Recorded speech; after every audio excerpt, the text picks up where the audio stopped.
Bullhorn Betty rocks.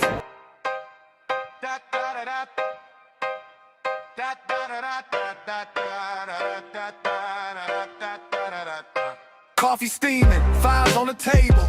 We clocking early, hunt what's unstable. Bullhorn Betty on the curb, voice raised. Flip-flop queen with the homemade phrase. Notebook thick, got the screenshots flag. Names in red ink, every rumor, every tag. Late night live stream, screen glow on her face. Truth in her throat, got a lawman's pace. She don't blink when the threats roll through. Come see me, she says, if you think that's cute. Bullhorn Betty in the coffee club. We hunt bad guys till the sun comes up. From the front porch steps to the courthouse rug. We fighting for the ones that they gave up. Bullhorn Betty in the coffee club. Sip that truth from a styrofoam cup. From the quiet streets to the madhouse buzz. We ain't letting go till we get that justice.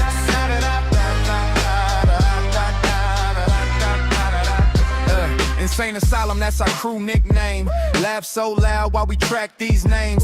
White boy wild with the webs we spin. Pen to pen, see the pattern sink in. Thermo shaking when the case goes cold. We stir it back up, won't do what we're told. Doorstep question, side eye stare. Where were you that night? We hanging right there. Bullhorn Betty in the coffee club. We hunt bad guys till the sun comes up. From the front porch steps to the courthouse rug. We fighting for the ones that they gave up. Bullhorn Betty in the coffee club. Sip that truth from a styrofoam cup. From the quiet streets to the madhouse buzz. We ain't letting go till we get that justice.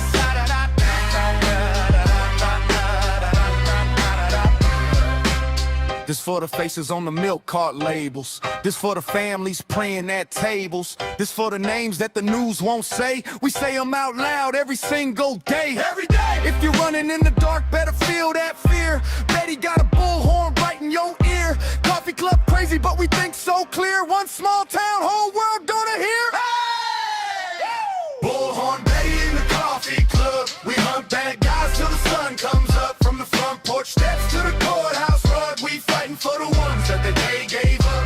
Bullhorn Betty in the coffee club. Sip that truth from a styrofoam cup. From the quiet streets to the madhouse buzz. We ain't letting go till we take questions.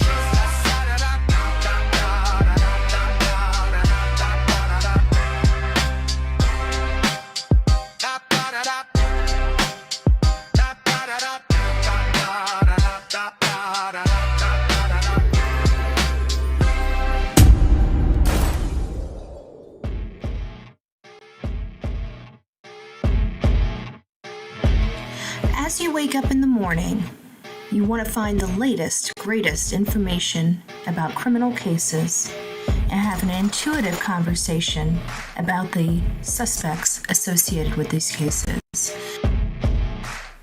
Head over to the Bullhorn Betty channel on YouTube.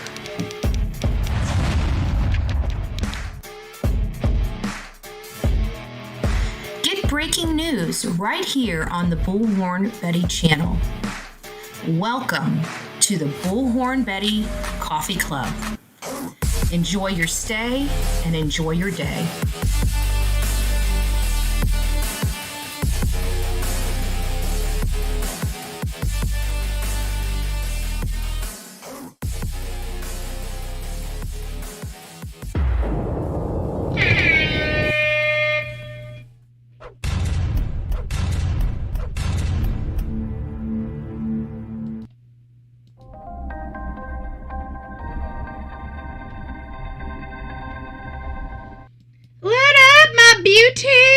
Beauties, it is nice to see you. I am Bullhorn Betty. We're covering two major cases right now. The case of Nancy Guthrie, 84-year-old grandmother ripped out of her bed in the middle of the night by a masked gunman, and followed by a 55-year-old retiree living abroad on a vessel and living what her dream was, out there on the water. And now she's been swept away out to sea, according to her husband, and never seen again. And that's the case of Lynette Hooker from the Bahamas. But we also have two additional cases that are breaking news this morning. It's a mom who claimed a toddler died choking on a meatball and was later arrested on murder charges. And of course, a pregnant mom of two shot in her car on a busy highway in Atlanta during rush hour traffic. So we're going to be talking about just briefly those other two cases before we dive into the Nancy Guthrie case. Good morning, everybody. Again, I'm Bullhorn Betty. This is the Bullhorn Betty Show. And I'd like to say good morning to you beautiful people that are up ridiculously early on a Sunday morning nonetheless. Rue, it's nice to see you. Rachel, good morning. Chase, Melanie, good morning, love bug. Adrian, how are you? It's nice to see you. Julie, it's nice to have you here. Deborah E, Deborah Ray, Deb. Hey, Nanny, it's nice to see you. Denise, good morning. Holly, it's nice to see you. Shireen, hopefully I'm saying your name right. Good morning. Stage 3 OC Survivor standing strong. Welcome. It's nice to see you, love bug. Thank you for being here, by the way. Melanie, it's nice to see you. I think I said hi to you. Rachel, good morning. Awesome up in the house, ready to have another round with the old Beth. I'm just kidding.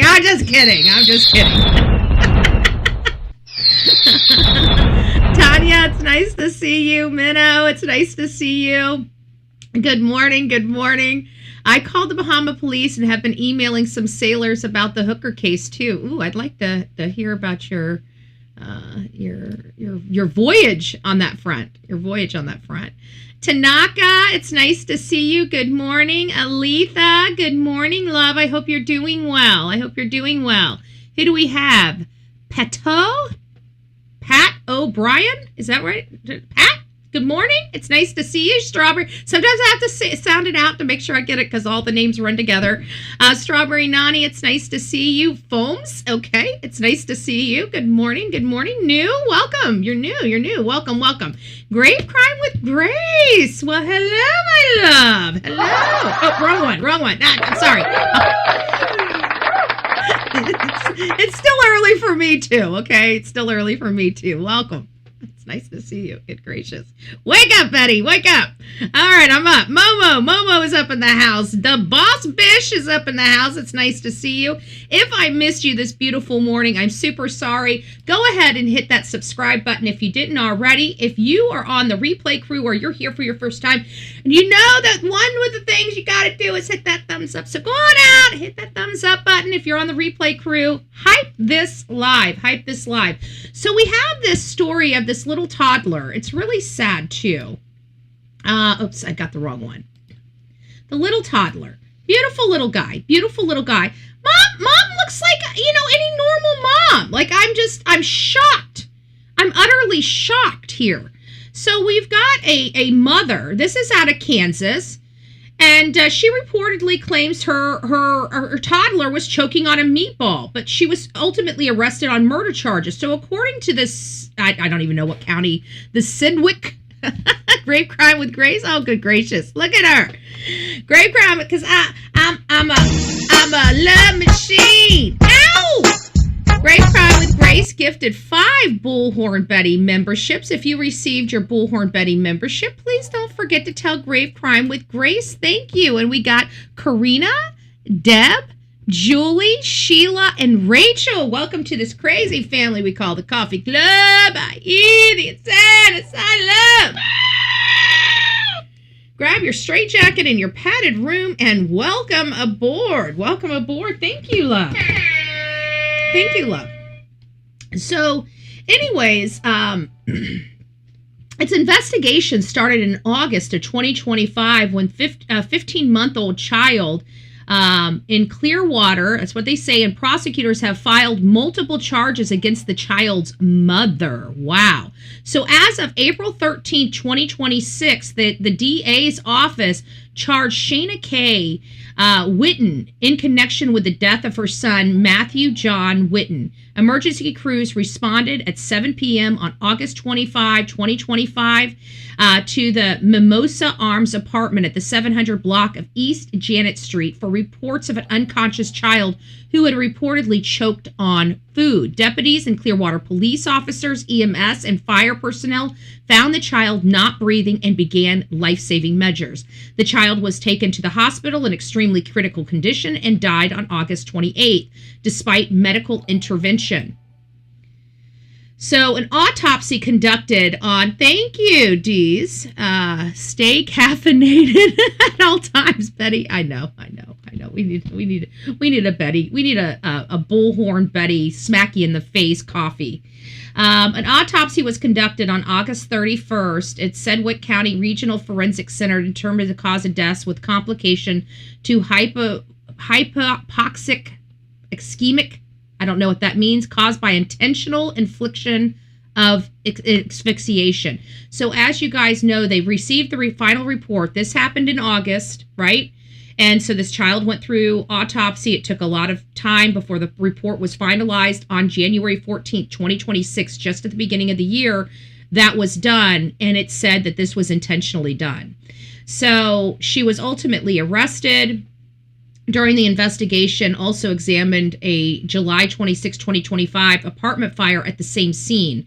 So there was a couple different things going on in this house. So Whitton was actually arrested on October 9th, 2025 on multiple charges, including murder in the first degree, abuse of a child, aggravated child endangerment, and aggravated arson. But again, this case is just now... on April 13th, the Sedgwick County DA's office charged her in connection with her son. So as you guys see, she may have been arrested, but she wasn't charged. Even though this happened last year, it is just now coming to a chargeable. And I think it's important for us to bring this up because we have a lot of cases that are ongoing right now, or like, what's taking so long, right? We're always wondering what is taking so long. This was a case where it seemed normal, easy peasy. This, children, unfortunately, in everyday life, whether we like to acknowledge it or not, children choke on things. Children get into things. Children electrocute them things.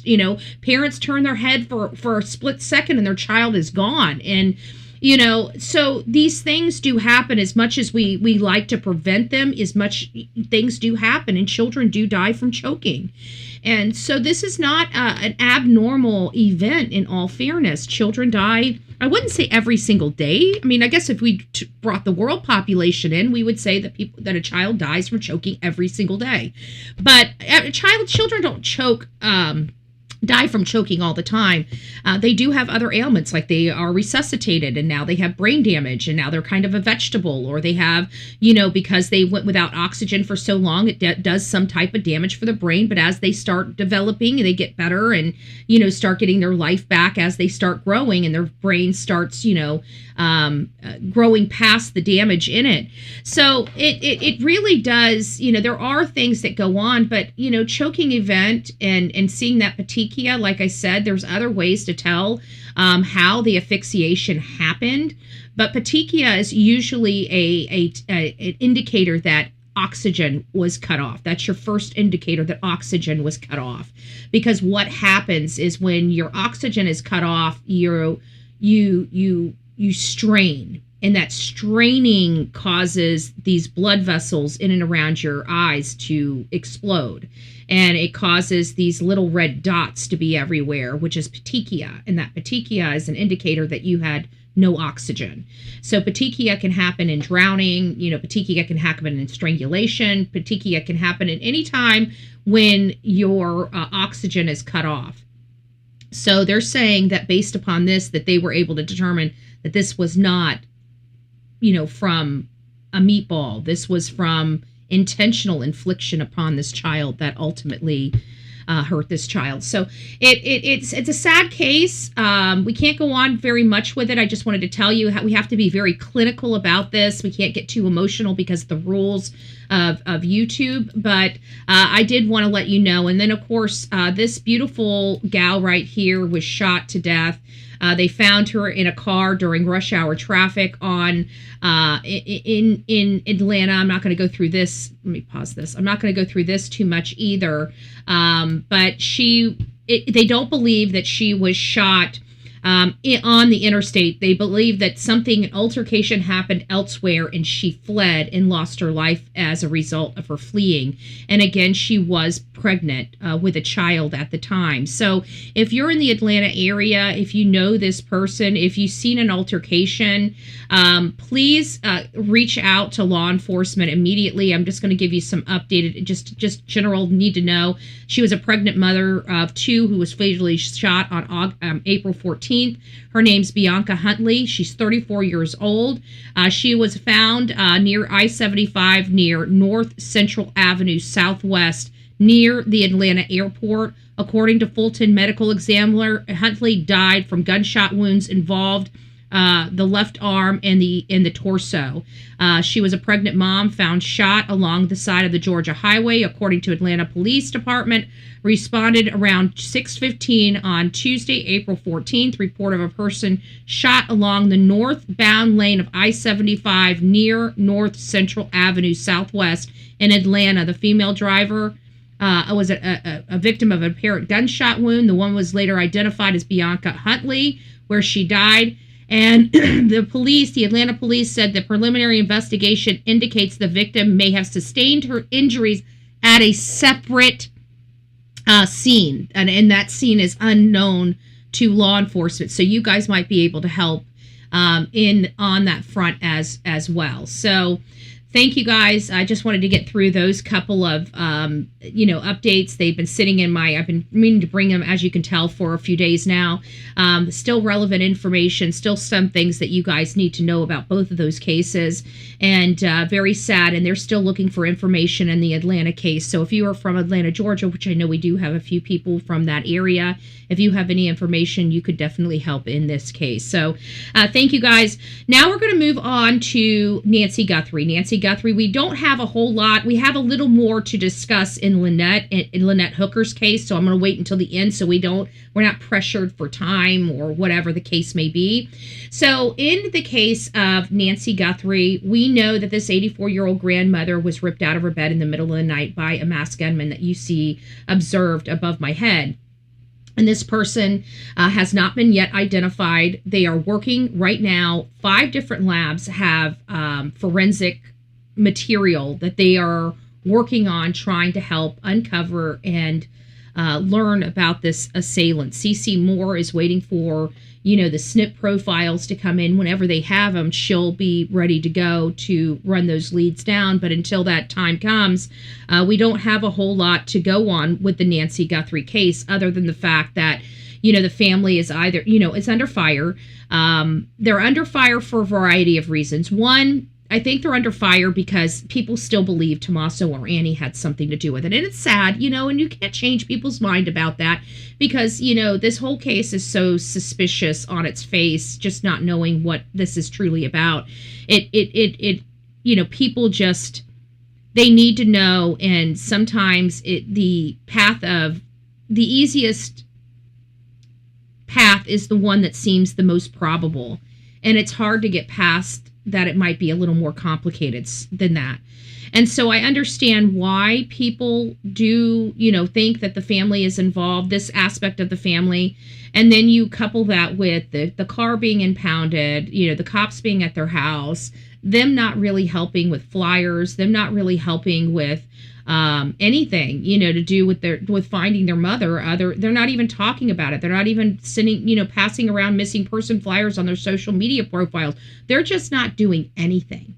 And so that's really causing a lot of heartburn with people, in our public and that are true crime junkies. These are behaviors that we typically see in guilty suspects. And here we are trying to say this family is cleared, yet they're exhibiting all of these, terrible red flags that we exhibit in other bad cases. So it's one of those, the cases that are really pulling at our fabric here, because we're being told that they have nothing to do with it, but yet they're not doing anything to move the needle. And so somebody had reached out to me and sent me an email and said, look, maybe this family has just come to the realization she's gone.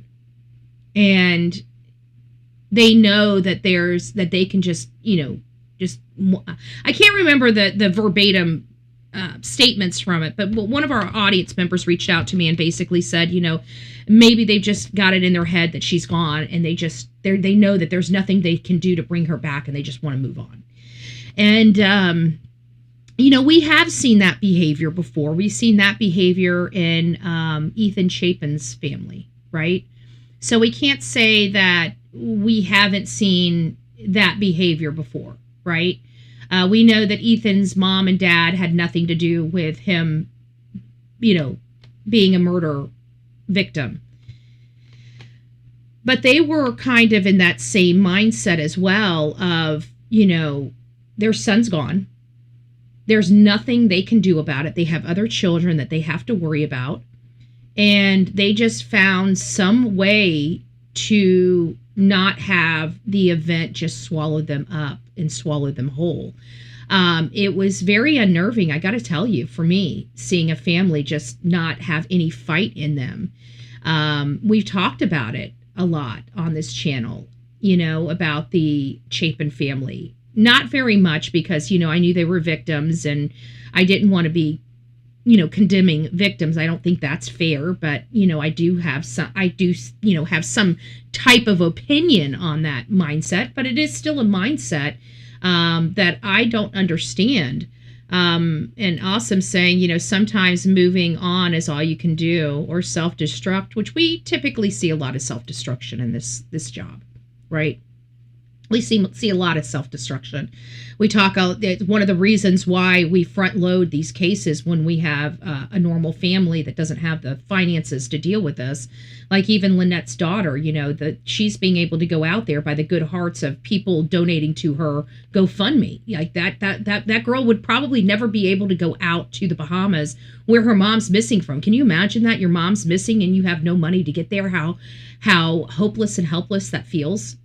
And you can never, so this day and age, we give people the opportunities to do things when they have no ability to do them for themselves. And I'm very, very happy to be a part of that, even though we were condemned so much, for years for doing that. I think people are starting to understand why. And, it's just, it's sad, but we do see a lot of people that self-destruct, and it's why we try to do the things that we do, because it's just part of it, especially with the children cases. It's very hard. Like, it's not normal for a mom like Katie Proudfoot just to be able to move on with her life. That's not normal when you have a child. You usually self-destruct, but this is a little bit different. This is an adult. This is a elderly mother. They were already preparing themselves. She was already 84 years old. I'm sure that they were starting to mentally prepare themselves for a phone call at some point. We all want our families, like our moms, to live forever and ever. Amen. But we all know that life is life, and that's an impossibility. With every life comes a death. Okay. For every new life that is born, that person, the only thing that is absolutely a given for that baby is that death. We don't know what kind of life they're going to live. We don't know how they're going to live. We don't know what kind of net worth they're going to be. We don't know what type of religion they're going to want to practice. We don't know much about that baby when that baby is born, other than that baby is going to eventually expire, and it's called life. So we try to make this life the best we can make for ourselves, right? In that little dash that we have from the time we're born to the time we die. But at the end of the day, most of our people self-destruct, and we try our best to prevent the self-destruction, or to prepare them for the self-destruction, or to prepare them for the, the things that are going to go on. We try our very hardest, but this, and I get it. In this family, though, we're not dealing with a child here. We're dealing with an elderly parent. And, we heard Savannah say that she's not going to have this take her away from her children. And we have to remember that is difficult. But how do we apply a standard to this? And we have to apply standards from case to case. That's how we keep our stuff together. It's how we keep it, as unbiased as possible. We're very biased. I don't care what anybody says. Any news reporter says that they're reporting unbiasedly. That's bullcrap. Everybody has a bias, and it always comes out in their reporting, period. And I just refuse to lie about it. Right? Whenever I get a hold of cases, I look at these cases and I become very, very biased, especially if I think somebody's guilty, like Katie Proudfoot, or in this case, Brian Hooker, right? I kind of go all in on them. And that's just kind of how it's done. There are no rules for self-destruction. There are no rules for self-destruction. There are no rules except destruct. That's the only rule for self-destruction, is how fast are you going to destruct? Like, I think any of us that have had like major issues know that. I mean, granted, it's not the same as losing a loved one, but we know the self-destruction that comes with loss. How many of you guys have lost that dream job? You thought your world was going to end. What about the divorce, right? You and your husband got a divorce. You thought your world was going to end, and you probably were very depressed and probably didn't give a shit, right? Right? You probably got up, did whatever you had to do, and went straight back to that bed, right? So we all have experienced in self-destruction, in my opinion, but this is a little bit different. And not only that, we just expected, I don't know, I think what the world expected, Awesome, is this family, if they weren't going to be in the public, I think everybody kind of understood with this, like, especially Savannah being so widely known. I don't think we expected them to actually be out in the field, because I think it would have been dangerous for them, especially not knowing who did this or why. But I think what we're missing here is the fact that they didn't have anybody set up to handle, people like us. They didn't have any flyers to hand out, so the public didn't have to purchase those, or somebody didn't have to supply them, out of the goodness of their heart, which I'm sure if Savannah called any printing company, they would have been happy just for her to say thank you on the Today Show for printing them or something like that, right? And we could have had like buku, printed material. I think people are upset because they haven't done shit. They haven't done anything. And the people that have been out there have been condemned for trying to help them, even the ones that had nothing or didn't even believe, Annie and Tommaso had anything to do with anything. They were being nasty to them for no reason. At least from what I was seeing, right?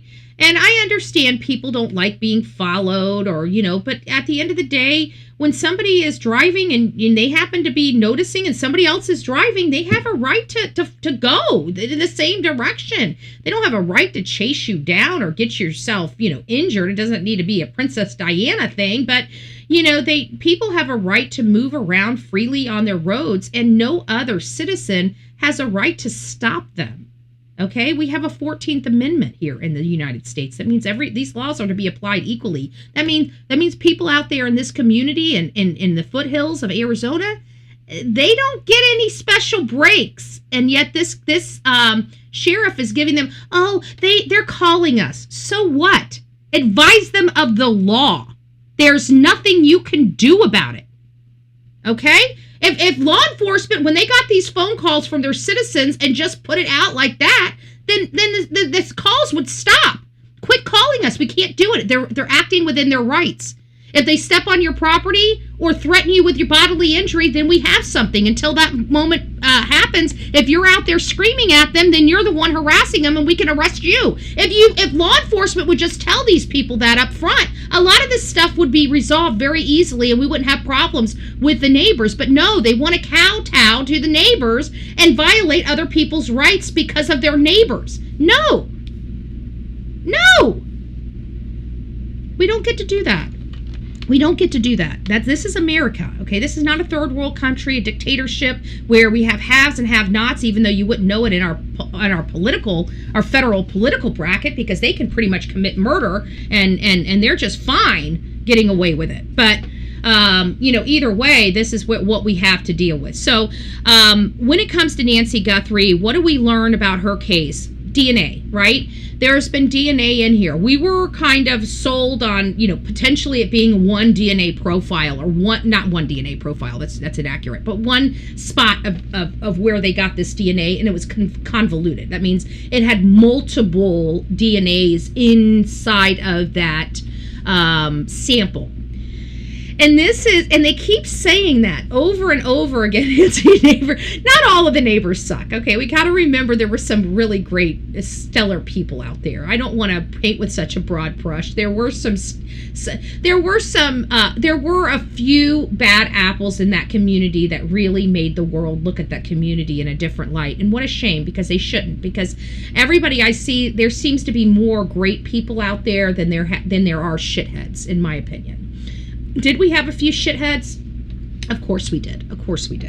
I can tell you we would have had fewer shitheads had Bullhorn Betty been there, okay? And we would have had fewer kickbacks from the sheriff, because they would have not wanted me to show up at their shop, right? They would want us to be out there and just recording and keeping cameras to a house, right?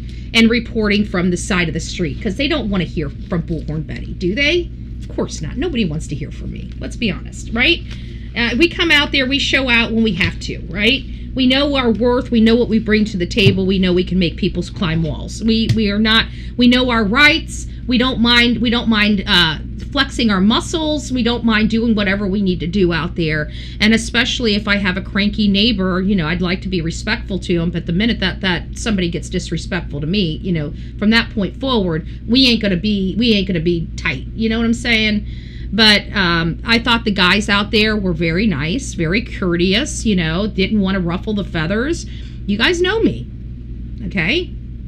I would probably ruffle some feathers, I would want the lady to feel so uncomfortable to ever even approach anybody out there, right? Just to go home and just mind your own damn business. This has nothing to do with you. Don't involve yourself in it, okay? You don't own the road. You only own your piece, just like me. I own my piece of land here, but I don't own the road out front. Do I use it? Yeah, I do. Could I block it? I sure could. Could my sheriff come down here and say, Betty, you can't block the road. This is not your road. Yeah, he will.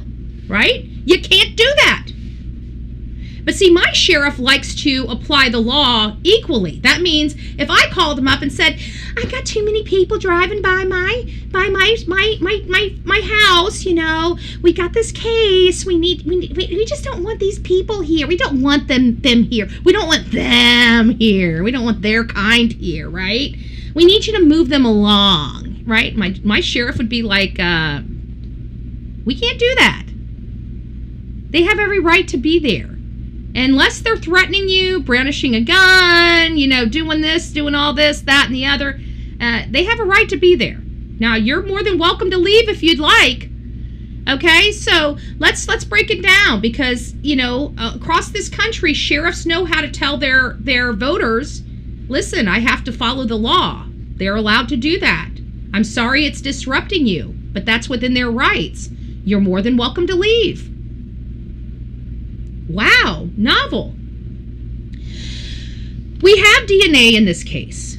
What does it mean? What does the DNA mean? What does the hair truly mean? And why are they having to, I keep hearing about this mixture, and I keep hearing about this hair. Let's be clear. There is no possibility for a hair to be part of a mixture, okay? It's not two hairs that are seamed together, okay? So I think we have multiple sources of DNA throughout the house, and this advanced testing on this hair has to do with the fact that it doesn't have a root. And according to C.C. Moore, a scientist developed this after being told they couldn't, and what they ended up doing is taking that hair piece and finding the mitochondrial DNA, which is the DNA only from the mother's side. We would like to have nuclear DNA, right? Nuclear DNA gives you the full profile, mommy and daddy, right? But mitochondrial is just mommy. So the hair without the root has mommy DNA, right? So that's how they're able to get that SNP profile from the hair that can still be ran through the IgG system and start building a family tree just on mommy's side. So I wanted to make sure that we kind of explained about the hair. I'm thinking that is what they're referring to with why it needs to go for advanced DNA. I don't think, because this is fairly new technology. I mean, it's not new technology, but it's fairly new technology. They were able to use it in Rex Heuermann case, right? This is how they were able to tie him to the case. Remember that case that there was just a single hair on the victim, and this was years and years later? Well, that single hair had no root, and they were able to test that single hair with this SNP, this S&P, the SNP profile, the mitochondrial profile, the mom profile, and they were able to definitively say that hair was Rex Heuermann. And if you guys know who Rex Heuermann, or you're like, oh, that name sounds familiar, how do I know him? Rex Heuermann is the Gilgo Beach serial killer. He just confessed to 8 homicides, and I absolutely believe there's more, because in this part, Long Island, I think was not NASA. What was it? Long Island, maybe it was NASA prosecutors. I don't know, but Long Island DA, or whatever county Long Island is in, they had a commissioner, a police commissioner that was really corrupt back in the early 2000s. He was involved in, prostitution, substances, all around crap, just a real piece of garbage that was just corrupted as all get out. And so he didn't want the FBI involved. So they allowed Rex Heuermann, the serial killer, 10 additional, Suffolk County, thank you, Carol, additional 10 years to hunt. 10 years because of corruption. And now you guys understand why I hate corruption. I can't stand it. I don't like it in my own community. I don't like it in my own state. It's everywhere. It is everywhere. And it's so angering, and it's so unnerving. And then you have the corruption that seeps into our law enforcement like it did in Suffolk County. And you got a serial killer that's allowed to hunt for a decade longer. All those women's lives that could have been saved, and because of corruption, these people lost their life. It's so angering. And so when we go into a county like Pima County and we see, Sheriff Nanos acting all kinds of, messed up, it really does cause a lot of problems for people like me. And I know I'm not unique. There's a lot of people like me out there in this world. So let me go over my notes here real quick with Nancy Guthrie and make sure that I didn't miss anything, because we're going to be moving on to Lynette. I think we got a lot more with Lynette here. So we wanted to let's just go over quickly the timeline. I know that this is something that we beat into everybody's head on this show, but I think it's super, super, super important. So the official timeline, as we know it, has not changed at all since it's been released. They haven't updated it. They haven't added any more additional information. And the official update, or the official timeline for Miss Nancy Guthrie, as we know it today, is that at 5:32, she took an Uber over to her daughter's house. She had games, dinner, and they ended up bringing her back. Tommaso dropped her off at home at 9:48. We are told he walked her into the house. He left there. The garage went down at 9:50. Everything seemed normal. And then until the next day, when they get a call saying their mother never showed up to church. They arrived at the house around 11:56. By 12:03, they're calling law enforcement. And then we learn some details of the case, such as the camera goes offline at 1:47. There's motion detected at 2:12, and her pacemaker loses signal with her Apple Watch at 2:28. These being very, very concerning, very, very confusing, and then rolls around February 10th, 9 days after she disappeared, and we learn of the masked gunman at her door and realize that she was removed from that home, and she has not been seen since then. Why? We still don't know. We are speculating highly that it could be a ransom, that it could be a burglary gone wrong, that it could be something else. Many people are starting to change focus and starting to focus on the resentment, retaliation aspect of this, which really does feel like it fits a little bit better. I believe that she was hit. I believe that their whole intention was to go in there to get her and unalive her. I feel like that, whether they were paid for or whether it was resentment or something they did themselves, I believe that was really the 100% motivation of this. I never thought it was about money. I shouldn't say I never thought it was about money, and I never thought it was about Savannah. Of course, naturally, everybody looked at the path of least resistance. It would be foolish not to. We have a famous woman. This is her mother. Of course, we looked at those angles. But, to me, after researching the family, it became very quickly to me, because I do this a lot, that it didn't appear that they had, they had means, right? And they had opportunity, but they didn't really have motive.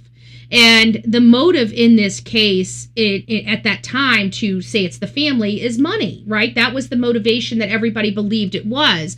Well, look how we are 3 months later. Many of us have changed and got off that and don't believe it has anything to do with money or anything to do with Savannah. And now, could it? Of course it could. We don't know what happened here. So if you still believe that the family's involved, that this has something to do with Savannah, there are many people. You are not alone, okay? You are not alone here. I don't want you feeling like you're on this left field. Oh, hey, Michelle, welcome. Gifted a Bullhorn Betty membership because I'm a membership. Membership. That was bad.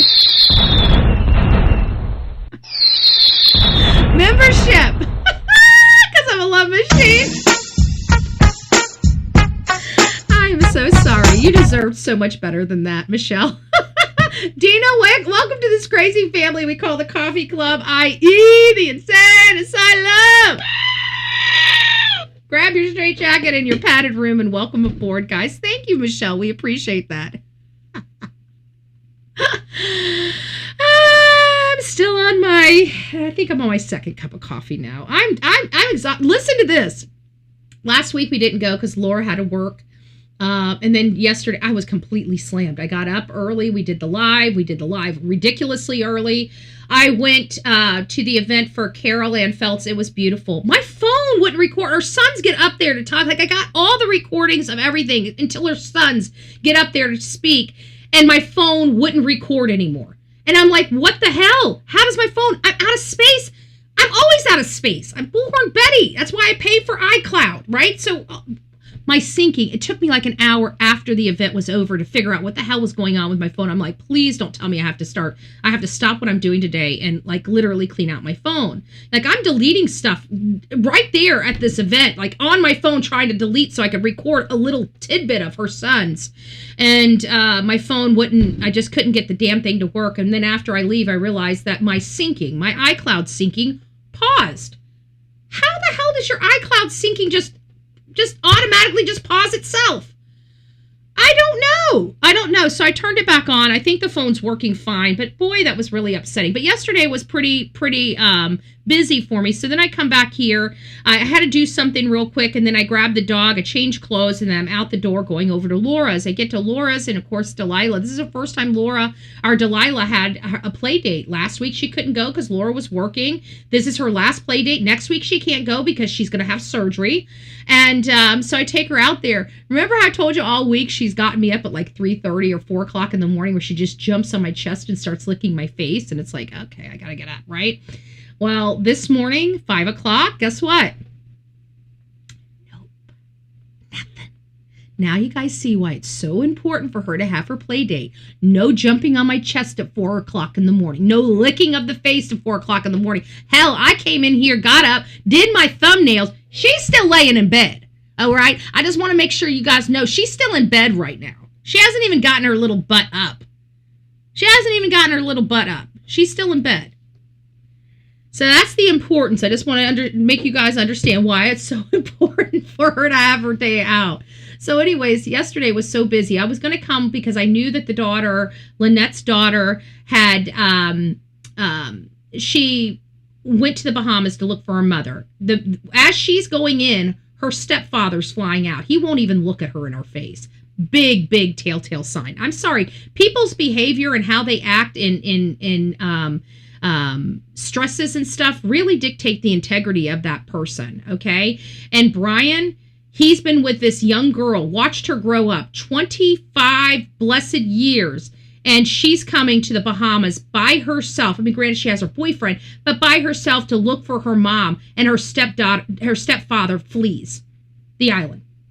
Won't even look at her in her eyes. I don't care if he needed to fly back to his mom or not.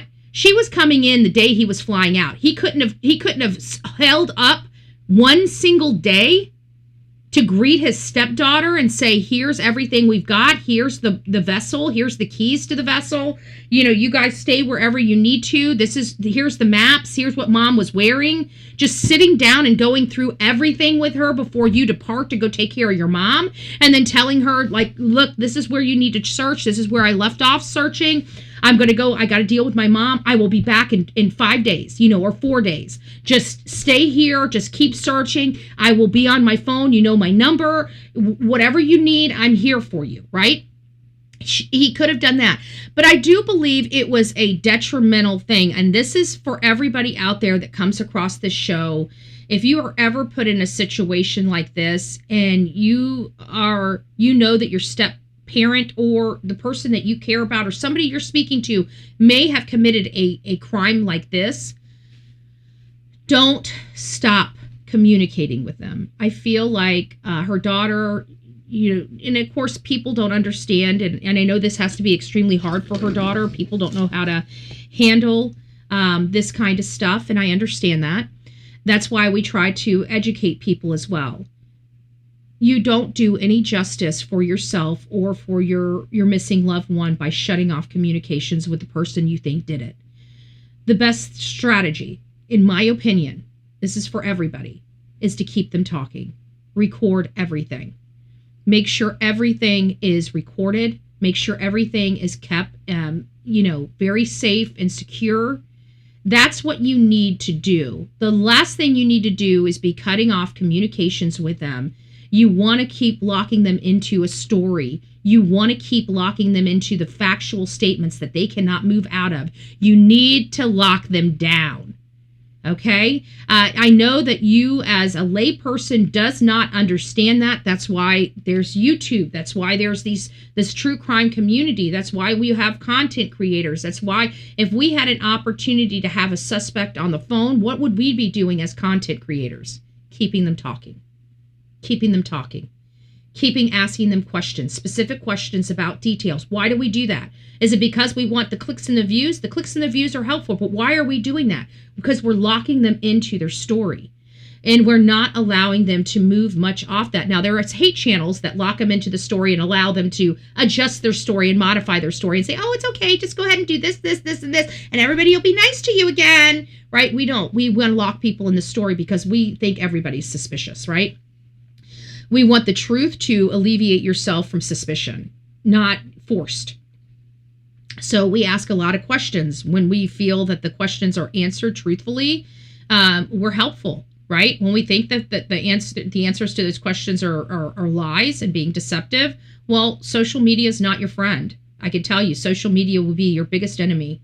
A lot of people that do terrible things to their children and their family members come to social media thinking we're a bunch of dumbasses that are going to give them a free pass and allow and co-sign on their bullshit. And then they find very quickly when they come here, we take all of their statements and we do our factual research on it. And if it's bullcrap, it's bullcrap. And we will turn on you in a quickness because now you just went from being a victim, a person that's hurting because of being a victim or your loved one being a victim of a crime. Therefore, you're a victim by proxy, right? So you go from being a victim by proxy to being an animal in our eyes. And we start turning up the heat and we start putting you under the gun and under the microscope. And then when you pull back and you start showing your colors, you think social media, I went to social media for help and they didn't help me. Of course we didn't, because we didn't co-sign your bullshit. And that's what they want. They want us to co-sign, and we don't. The Proudfoots wanted us to co-sign. We didn't. And then they thought we were the worst people in the world. It's because their story didn't make sense. And you know what? At the end of the day, it's not a baffling story for the true crime community here on these social media platforms, because we see this every day. Those sheriffs don't see it every day. Why? Because they're in the backwoods of Tennessee that has hardly any crime. So when they have a mom that murders her son, they don't know how to identify that a mom murdered her son. Meanwhile, most of our cases are moms or dads murdering their kids. So guess what? We see the signs very clearly.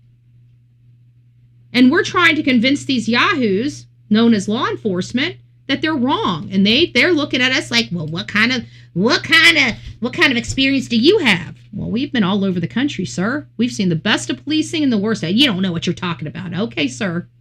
Okay. And then when they realize we know everything that we're talking about, when they realize that we are absolutely accurate on these things, then they want to sit there and condemn us because we make them look like shit.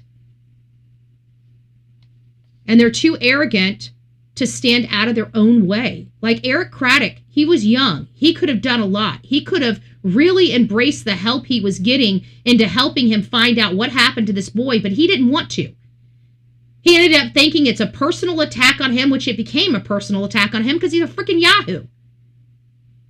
But if he would have just listened, if he would have just went a step further, started holding these parents' feet, to done the forensics, had them signed to get to impound all their vehicles, get the cadaver dogs out there, do their blessed job, we would be a lot further along. But the problem is they contaminated the inside of that house because they thought this child was missing.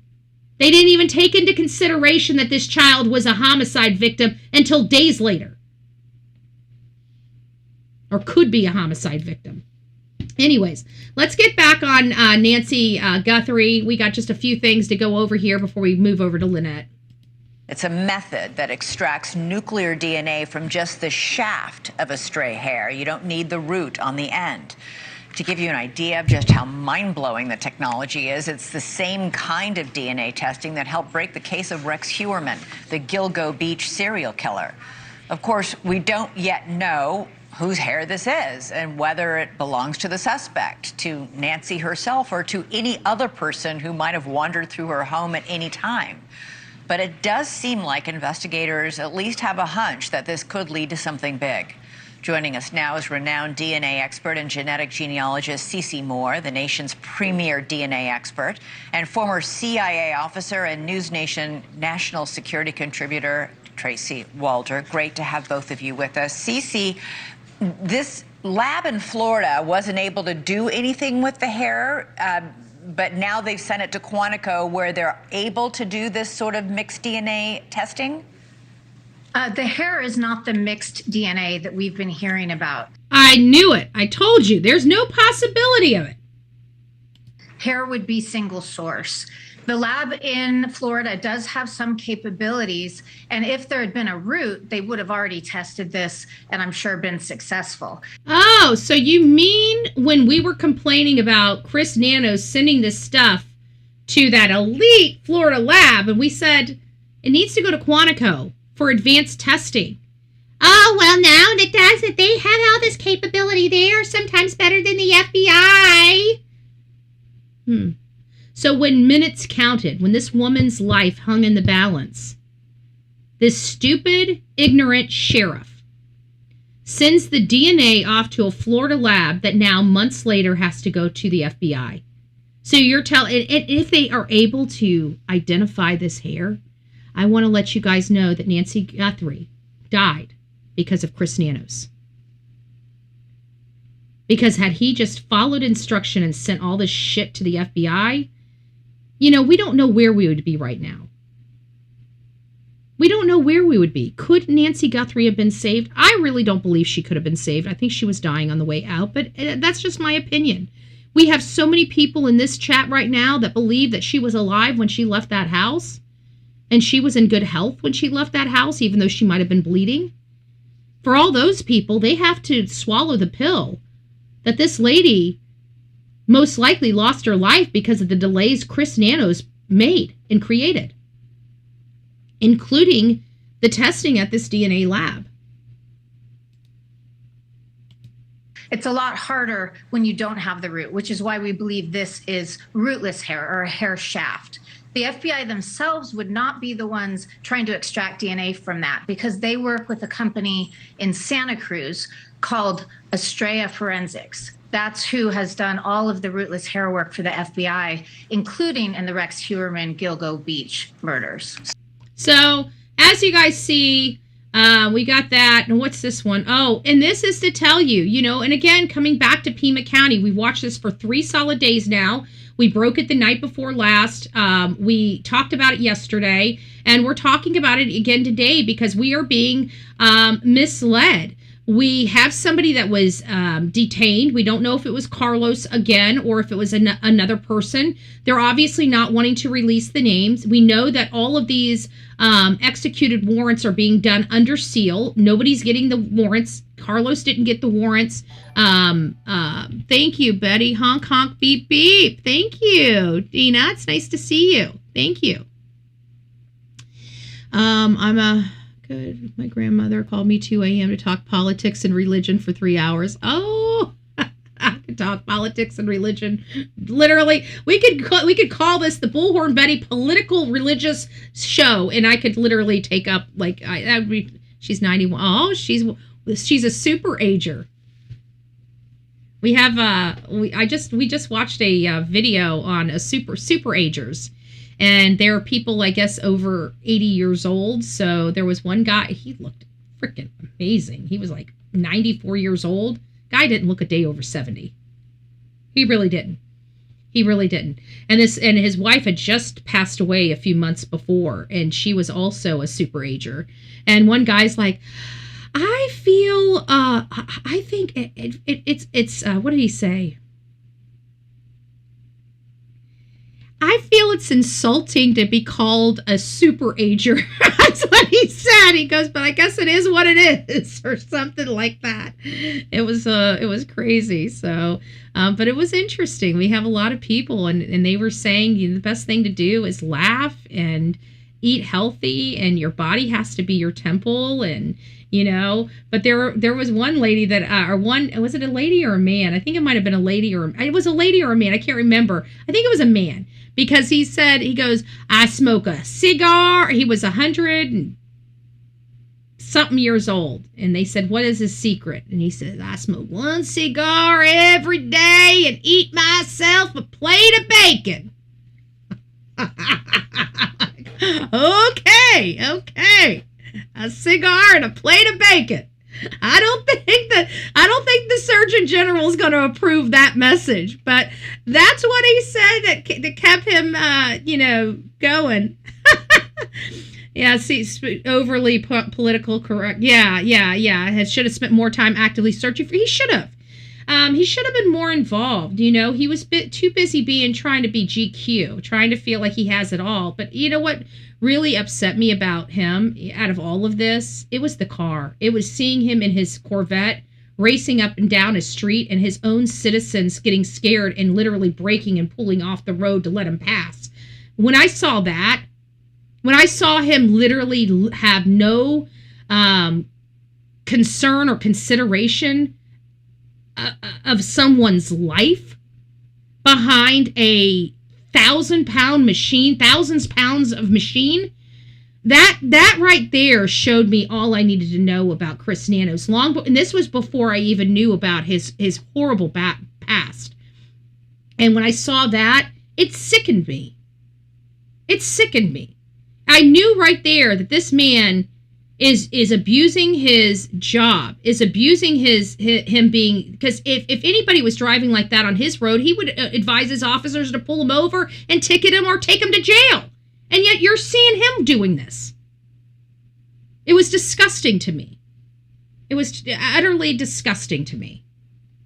So, anyways, he's saying that there's nobody who's been detained, but I don't believe that, because again, I went to look to see if Nancy Grace had any other, statements about this since this airing, but she didn't have anything yesterday. I don't know what her schedule is. I don't know if she just does Monday through Friday or she does Saturdays and Sundays as well. I can't remember, but yesterday she didn't produce anything. So this is what we have from the day before. Will she be walking this back? I don't know if she's going to be walking this back. I really don't. But I personally, I think that they did detain somebody because, Dave Mack is an investigative journalist. He's been an investigative journalist for decades. And I don't see him making a mistake like this. I just don't. But again, humans are humans. People make mistakes. This is a big mistake to have. First to Tucson, straight out to crime stories, investigative reporter Dave Mack reports in the late night hours that a person south of Tucson had been detained for questioning. Now, correct me if I'm wrong, but isn't that the same general area where someone was detained before? Several weeks ago, nearly at the get-go, and everyone was so happy that maybe the case had been resolved, and then it turned out the person was released. In fact, in that case, the SWAT team rolled out for one of the first times since Nancy Guthrie went missing. And I believe that she is referring to Carlos. Carlos was the one in South Tucson. Carlos was the one from Rio Rico. And he was so far out of that general area, he seemed out of place. And, of course, a lot of people ran up to him and it's like, what happened? He had the camera stuck in his face. He's like, oh, no, I just know I didn't have anything to do with it, And so it was a little crazy, but that's the one. I went back and looked because Luke is not from South Tucson. He's from her own community. So the only other person that was Southern from there is Rio Rico. And so I keep wondering, did they go back and question Carlos? He looked like he was innocent, but we don't know. But Chris Nanos, just want to make sure I put on the record, he's saying that when Mike Ruiz asked him if they detained anybody in connection with the Nancy Guthrie case, he only said one sentence, and it said, nope. N-O-P-E. Nope. And that was it. Can I get your email? Sure. bullhornbetty@gmail.com. Very simple. bullhornbetty@gmail.com.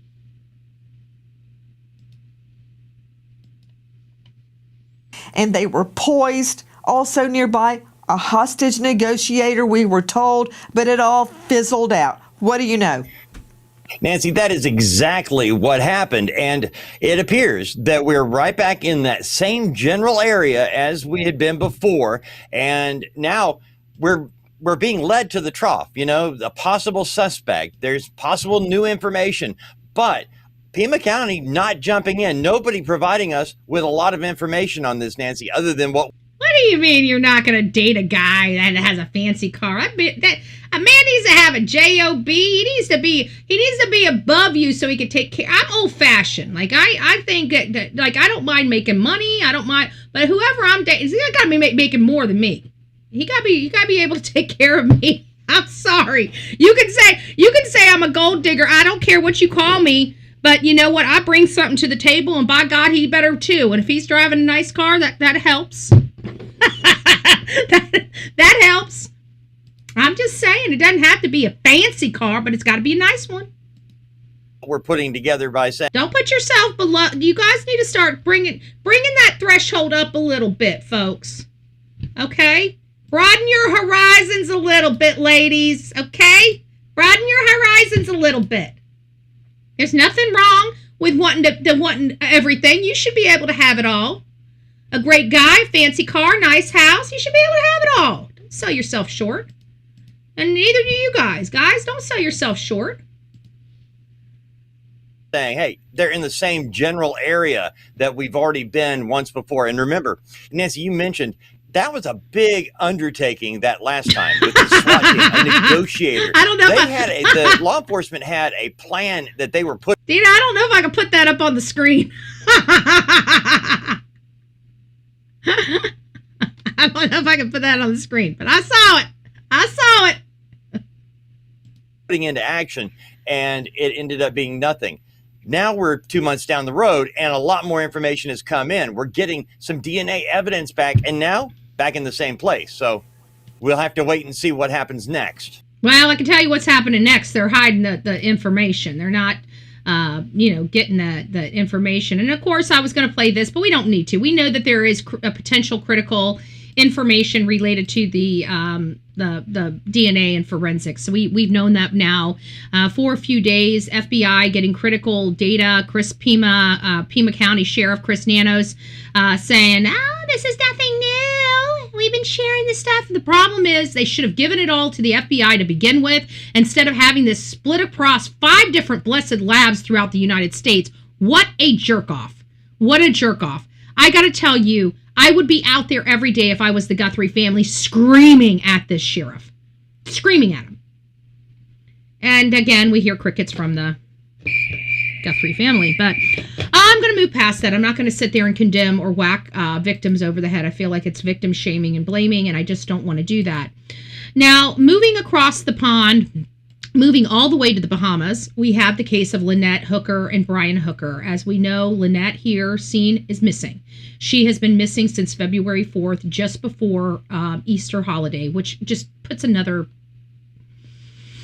Long story short, Brian is not acting right. His story does not make sense. It defies logic. They're out in the Bahamas in crystal clear blue water where you can see slap to the frickin' bottom of the ocean. Okay? If this lady is out there, even in deep water, just floating around, they're going to see her body. They see nothing. The story doesn't line up. The story doesn't make sense. And who the hell is going to trek 9 hours, allegedly, across the channel when help was 1,000 feet away in the opposite direction? No, and in the direction that he theoretically said he saw his wife swimming in, right? So she was swimming, according to him. He heard her paddling. If you can't see her, you can hear her, right? So we have her paddling. We have him saying she's going toward the beach or going toward the boat, but he goes all the way the other way and drifts the other way. I call bull. Bullshit detected. Take precautions. So we don't believe that story. And when you hear him lay out the facts as he stated them to law enforcement, you know what it sounds like? It sounds like the perfect storm. It sounds like a hurricane type weather pattern, 20 miles an hour, a 2 and 3 foot chop. Okay, I just want you guys to take into consideration that means a wave came up to your waist. Okay? Now, when you're on a dinghy and a wave comes up to your waist, it can rock the dinghy. And if you're not on there very well, yeah, you can go overboard. Okay? People that are on the water, that live on the water, guess what? I can guarantee almost 100% of everybody that's out there living on boats has accidentally went into the water once or twice. Guess what? It's not a life-altering event. You get a little wet, you're a little shocked, then you swim to the boat, you crawl back on the boat, and you get on your way, right? And even if it was too much where she couldn't get on the boat because she was going to throw him off the boat, she could have just swam over there, took the line from the boat, since she just lost the keys in the bottom of the ocean, and grabbed him and swam him back to the boat with the line in her hand. Hell, he could have even gotten out in the boat. Think about it. When you get knocked over, I'm sorry, water, in order for you to be swept away, I mean, think about it. What kind of current you would need to be swept away? You would need white water rapid type of force to sweep you away that quickly from your boat. And if you're being swept away, this light dinghy is going to be swept in the same direction you're going. I mean, if you have white water rapids going this way, you're not going to go this way and the boat go this way. Okay? That defies logic, does it not? Nuts and alcohol do not mix. They do not. But it sounded like this man doesn't mix either. Okay? It sounds like this man don't mix too well with alcohol. It seems like every time he drinks alcohol, he breaks out in punches, you know? So I think that he's allergic to this alcohol stuff. It makes him do horrible things. He's a strangler. And he's a big dude. And he's a big dude that has anger problems and lack of control problems. Because if you controlled yourself, you wouldn't put your hands on somebody else, right? People get angry. I just want to put this out there. People get angry. People scream. People may get very, very loud. But just because you're angry and you're fighting and you're angry and you're loud doesn't mean you're beating each other up. Most people in relationships have big fights. You know, some of them are dealing with a lot of stresses, maybe financial stresses or whatever the case may be. Maybe the wife just spending $300 when you're barely scratching by and you're angry and now you're losing your cool and you're screaming and slamming your hands down. How dare you do this? We're already broke. It's a big difference in taking your anger and going from screaming or yelling or being upset to putting your hands on somebody. He was frequently putting his hands on her. He was frequent in putting his hands on everybody, including his own daughter way, way, way back in, what was it, 2005? So we literally have 21 years of every time this man gets mad at somebody, him yoking them up by their neck. Okay? I truly believe this is the one time things didn't go back to normal. Okay? His anger got at the best of him and he had to conceal her. Why do we think he concealed her? Why do we think this is a homicide? It's not because of the story defying logic of her going outside of the dinghy, because in reality, there's possibility for that to have happened, right? There's a possibility for everything that he said to have happened. It is plausible that those events and circumstances could have happened. It's the lack of Lynette. You guys understand that? It's not that the story couldn't be true. I mean, that's the reason why he walked. That's the reason why they didn't charge him, is because the story that he talked about could theoretically be true. And just because he's an abuser doesn't mean he murdered her, you know, with a theoretically true story. So what is making this look really, really bad for him is the lack of Lynette. Because had this story been exactly as he said it was, they should have found her body. And by them not finding her body shows that there's an element of cleanup and concealment. And that cleanup and concealment is what makes Brian look guilty, right? Because if he wasn't guilty and everything happened the way he said it happened, well, she should be found. She would be found dead, you know. She would be found drowned and deceased, but she would be found. And so that, I think, is what's making Brian look so incredibly suspicious. It's the lack of Lynette. And then you couple that with him having to search and having friends and family in town, and then finding out none of them went out on the water to search. And then immediately leaving the island the day that his stepdaughter is coming in. Like, he could have, in all fairness, he could have waited. Like, his mom has been sick for a while. He had 24 hours. He could have made sure that his stepdaughter got to the island safe, and that she had all the information she needed to help find her mother before he left. That would have showed me, you know, a true man that is missing his loved one, that truly does have an emergency with his own mother, right? It's like, okay, I have an emergency with my mom, but my wife is missing, stepdaughter's coming in. Mom, I'm going to be there. Just let me make sure that stepdaughter is taken care of, that she comes in, she's safe, she's situated, and I can relay all the information that needs to be relayed to her, and then I'll be on the next flight out, Mom. Just hold on, I'm coming. I'm just, you know, he didn't do that. The guy is over 6 feet tall. all, the water's, 4 to 5 feet. That's what we were saying. He could have literally walked. We showed that on this show. He could have literally walked to, the harbor, Marsh Harbor.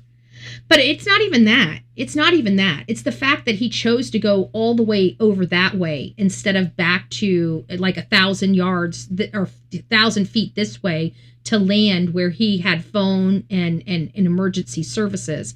This is why everybody that also in addition to Lynette, that also shows him trying to manufacture an alibi. So we have the appearance, we'll say the appearance of him manufacturing the alibi in addition to them not finding Lynette's body. This really does feel like concealment, okay? Again, I feel like if she was a drowning victim, she's a drowning victim. It is what it is. She went overboard, something happened, she had too much to drink, maybe she fell out and it was so shallow she hit her head on the bottom of the ground and knocked herself unconscious. Maybe she just hit her head just right on the bottom of the ocean floor and just knocked herself out, right? So the plausibility of the event is possible. We've heard, we've heard from several different people out there,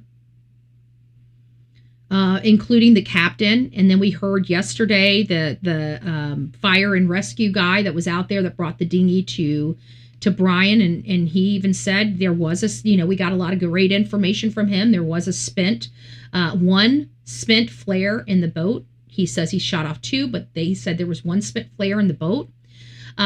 He says that there was only 1 oar. So that means the broken oar was not in the boat. And where's the broken oar? There's an oar missing. So we're not going to say the oar is broken, but we are going to say there's an oar missing. They had 2 oars, now they have 1. He says the oar broke, but he should have a broke oar because I know boaters. I know people that live on the water and they take care of the water like we that live on the ground take care of this ground, right? We don't like dirt in it. We don't like litter on it. If we see litter, we're out there picking up the litter, throwing it away. That's what these people were doing. If they saw a plastic bag in the water, I'm pretty sure they're going to pick it up and pull it out, right? So I don't see a boater breaking an oar and just tossing it overboard and into the water. And if he did do that, they should find it, right? Because oars float. They don't sink. They float. They float on the water.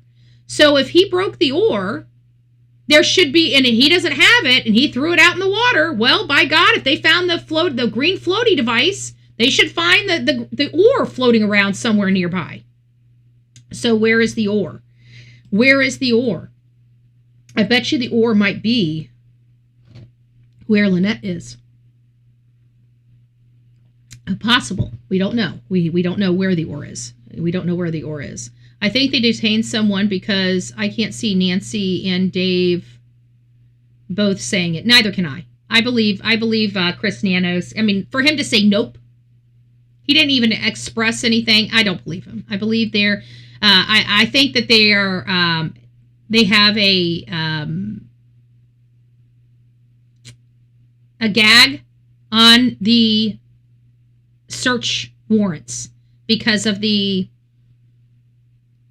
issues with the prior search warrants. That's what I could perceivably believe that,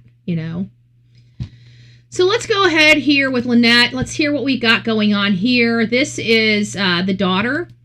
This morning, the search for missing American Lynette Hooker entering week 3. Her family now joining the efforts in the Bahamas. We seem frustrated because of the fact that we haven't found her yet, and we would hope by now we would have. The missing 55-year-old's husband, Brian Hooker, reported she fell overboard a small dinghy during bad weather 2 weeks ago. Yeah. But Royal Bahamian police tell ABC they're still investigating.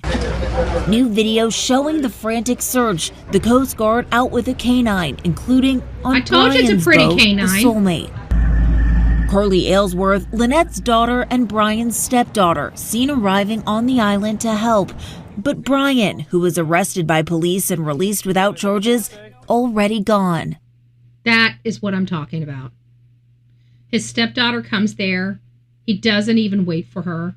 He doesn't speak to her. He finds out she's coming, and he leaves, and all of a sudden, he's got to run back home to his mommy. Brian, if you are stateside, you are in the clutches of Bullhorn Betty. If you guys know where this man is, bullhornbetty@gmail.com, bullhornbetty@gmail.com. We are on Brian Hooker Watch. We are on Hooker Watch, baby! Hooker Watch! We're on Hooker Watch. So if you guys from California to Michigan, if you know who this animal is, if we find out where he is, let me know. We're going to fly out. We'll go see if we can get him, get a statement from him. We're dedicated to this, but if he's stateside, he's not going to run from his problems.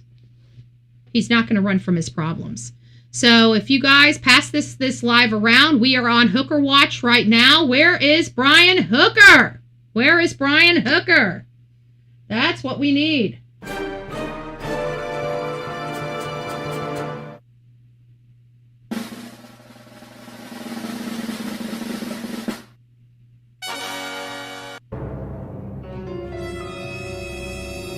Where is he?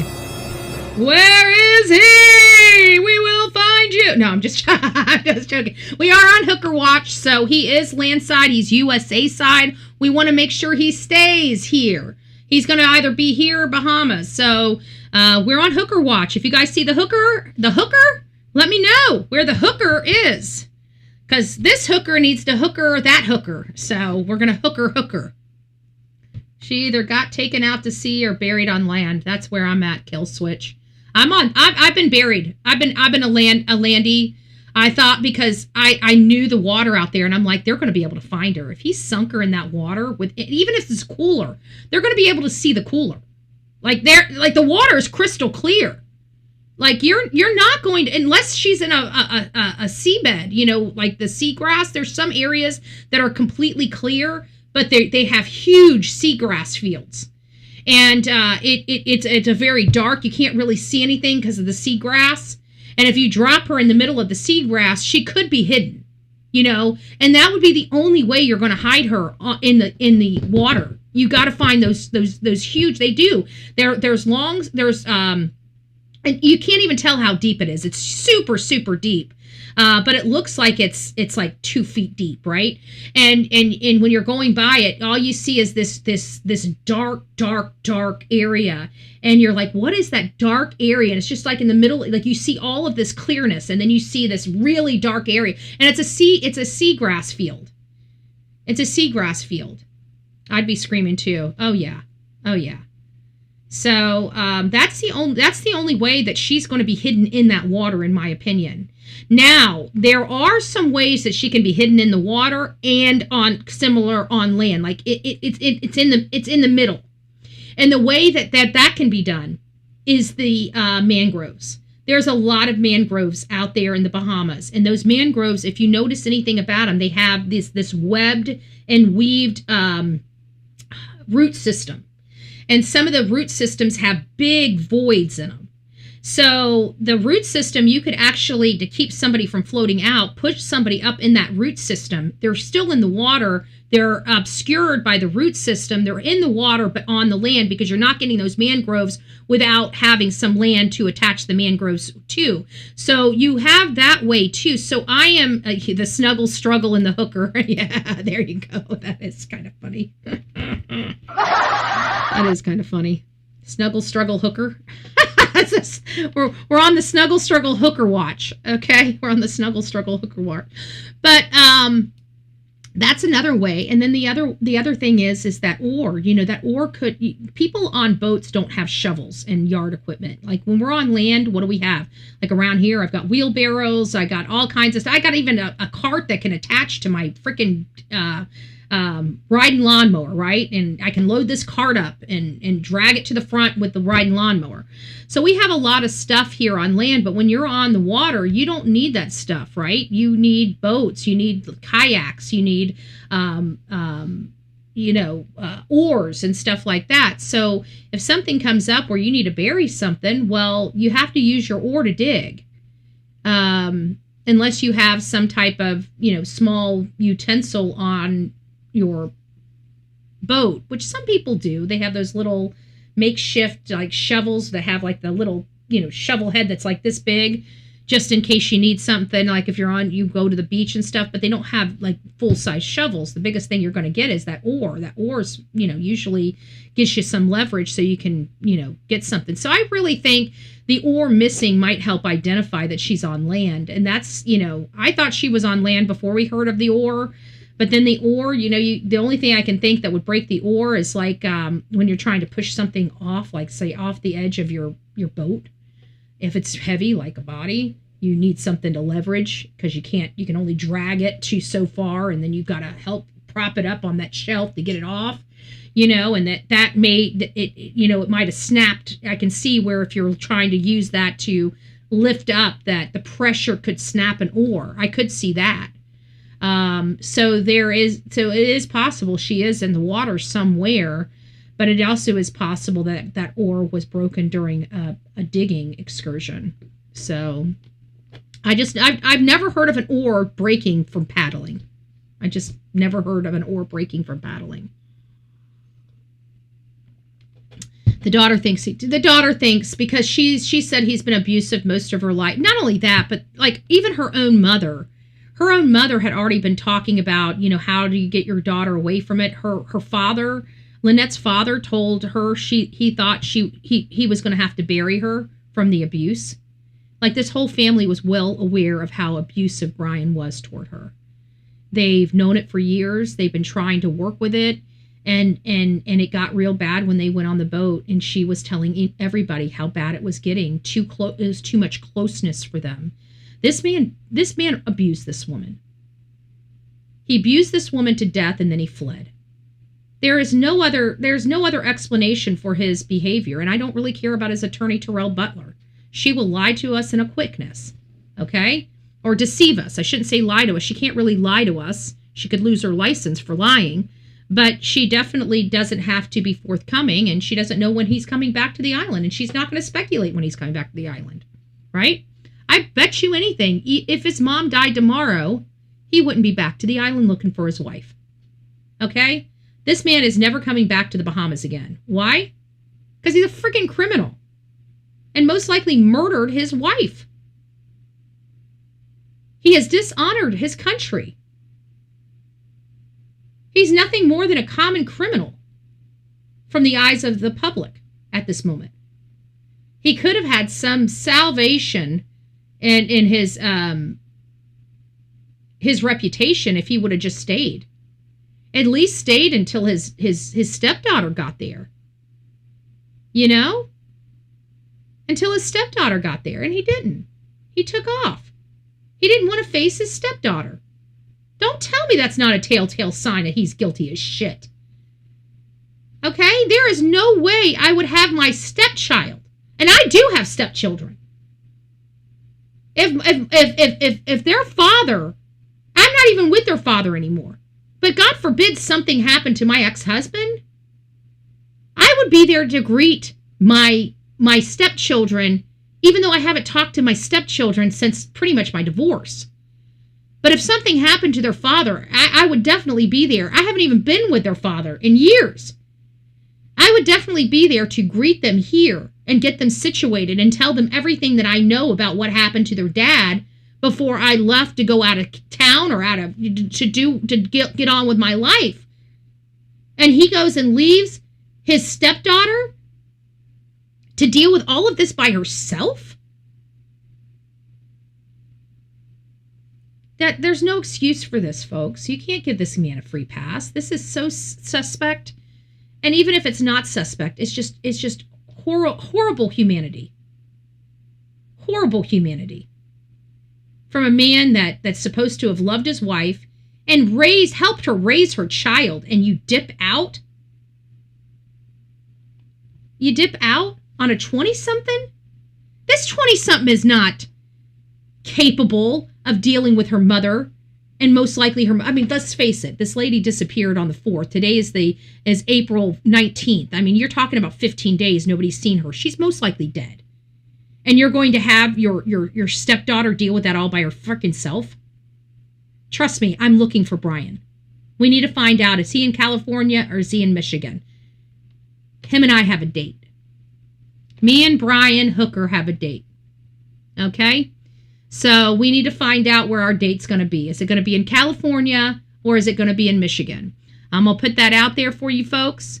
I know somebody is supposed to be in Sacramento, California. We need proof of that. Got to remember, it cost me a lot of money to do my job. But we need to find out where he's at. It's time for me.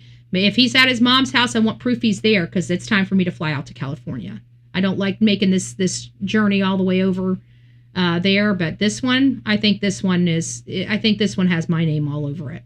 I really do. I do. Now he's more than welcome to go back to the Bahamas because Bullhorn Betty doesn't have a what is it called? A passport. I don't have a passport. So we're on Hooker Watch. We're on Hooker Watch. My email is bullhornbetty@gmail.com. bullhornbetty@gmail.com. If you guys are in Sacramento, California, if you're near his mother, if you've seen him visiting his mother, if you have information about his mother, about her illness, how long she's been ill for, anything to do with his excuse for leaving his stepdaughter to deal with his mess, I want to know. Because let me tell you, Brian, I hope you're paying attention to the Bullhorn Betty show. You don't want to see me. I would be back in the Bahamas if I were you. Just saying. But I'll control myself and make sure that I handle myself above board. And in California, they're very liberal. They like my kind. They don't like me, but they like my kind. I come with a bullhorn. I come with protesting. I come with a lot of noise. I come with the law. And I come with we won't give up attitude. I bring my recliner. I stay for a while. I make people climb walls. I make communities climb walls. And there's not a damn thing that they can do about it because I'm protesting and I have a lawful legal right to protest.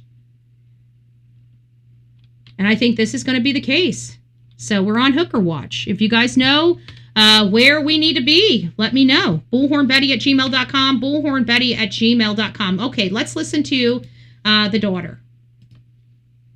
We were also wondering and asking why Brian left after he said, hey, I'm going to stay here until I find my wife.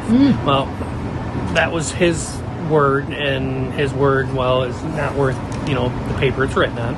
Brian speaking with ABC. Wow. So that was the girlfriend. That was the daughter's boyfriend. And he seems like a really nice guy. He seems a little bit older than her, but he seems like a nice guy with a good head on his shoulders.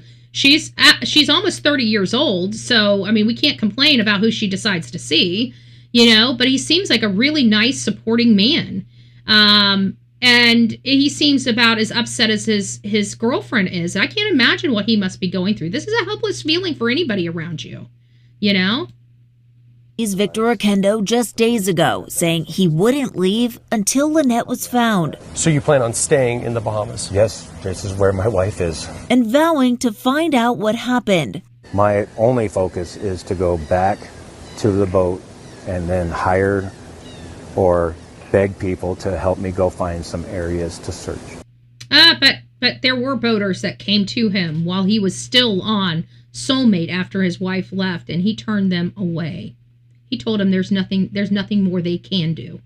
That was his statements.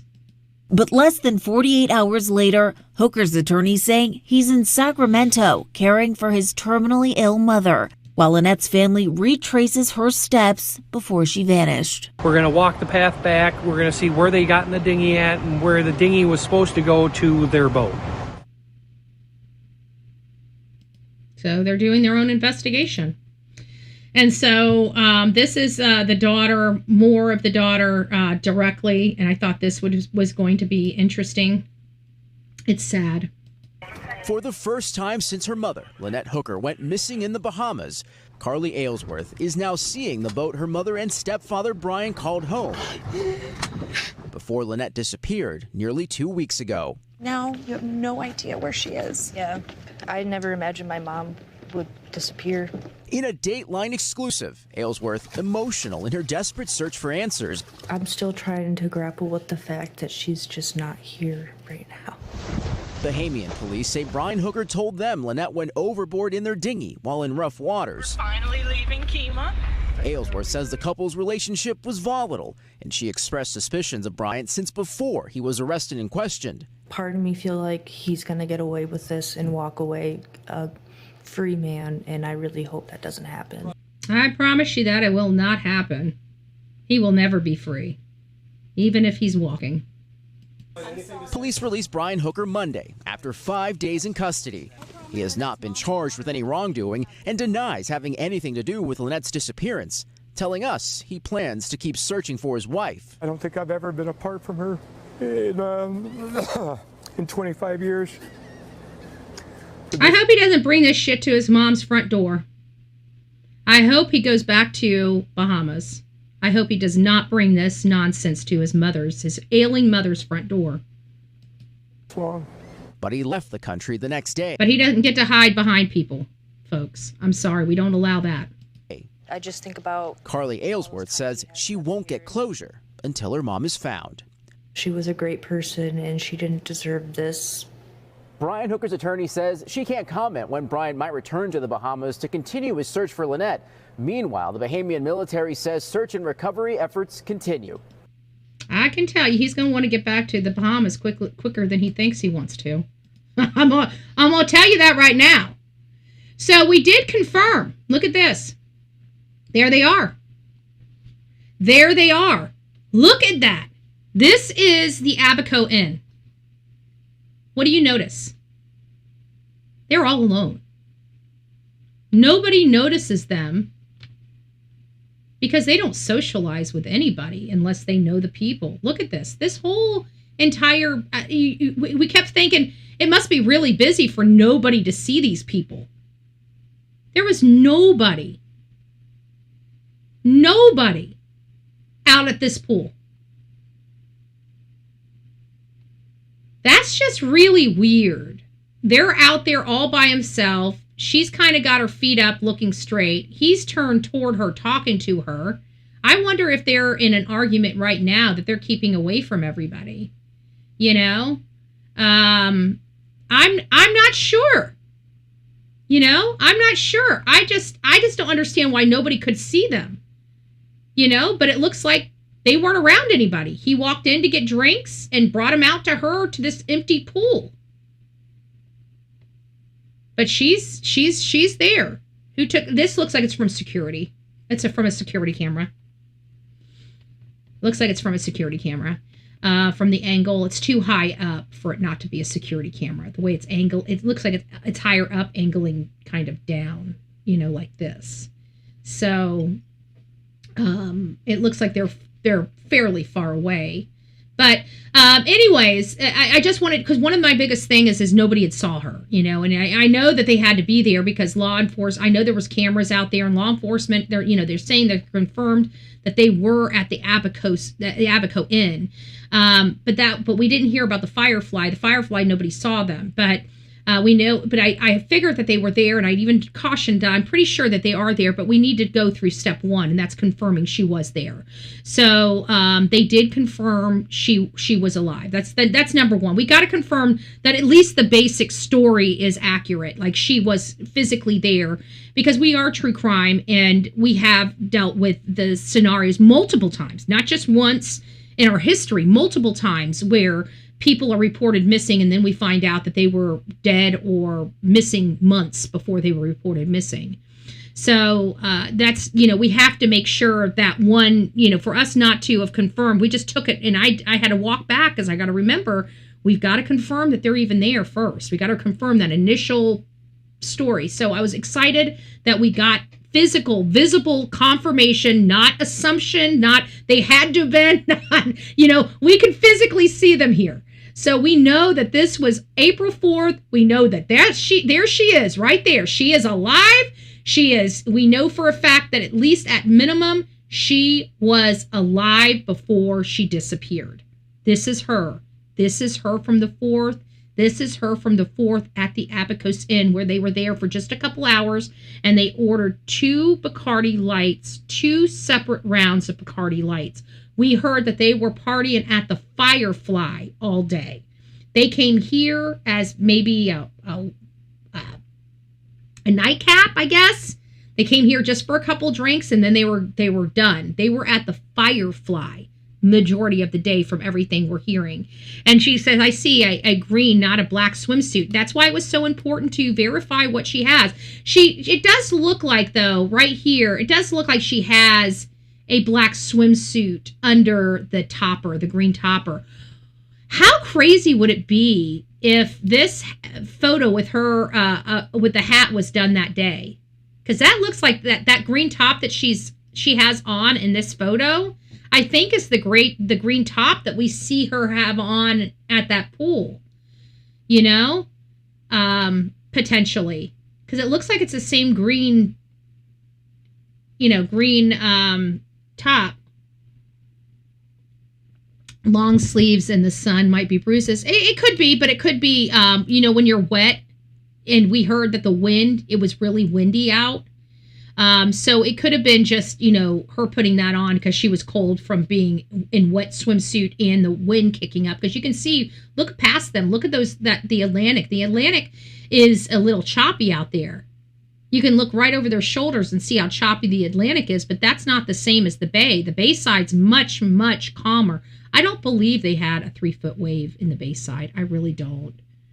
I think I've looked at everything I can look at, and is it possible that a one little squall could have came through there?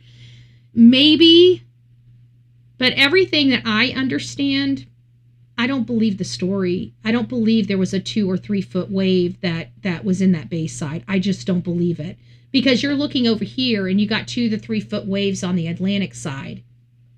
Now, if these were 8-foot waves, I could believe that there might be some 3-foot waves on the Bayside, but these are 3-foot waves on the Atlantic side. I don't foresee the Atlantic the Bayside looking like the Atlantic. Okay, it just doesn't work that way. Yeah, they had the 4 drinks at the end, but I'm glad, or at the end, I'm glad that we finally did at least confirm that we have physical sighting of Lynette. That I thought was very, very super, just super important, period. But, we get to this point where, Ashley is meeting this guy that works at the Abacos Inn. I felt like he had some good information that might be probative at this point. We're not going to spend too much time.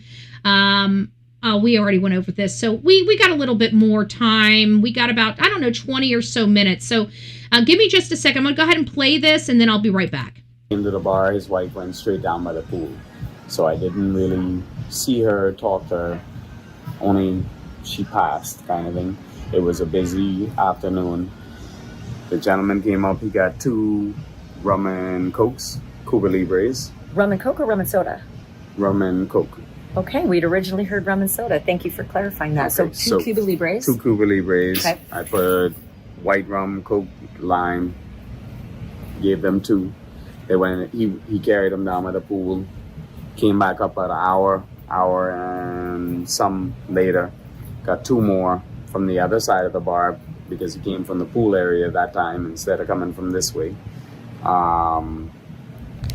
Gave them his second round basically of 2, and he went back down by the pool, and that was it. I only served them 4 drinks. Did he ever talk to you? Vague. Just when I took his order, and then the second time he was like, "Oh, thank you for serving me so fast," because we were busy. We had close to 200 people here that night, kind of thing. Wow, 200 people, and that whole entire pool area was empty. So it sounds like a lot of people were potentially there for dinner, not the amenities.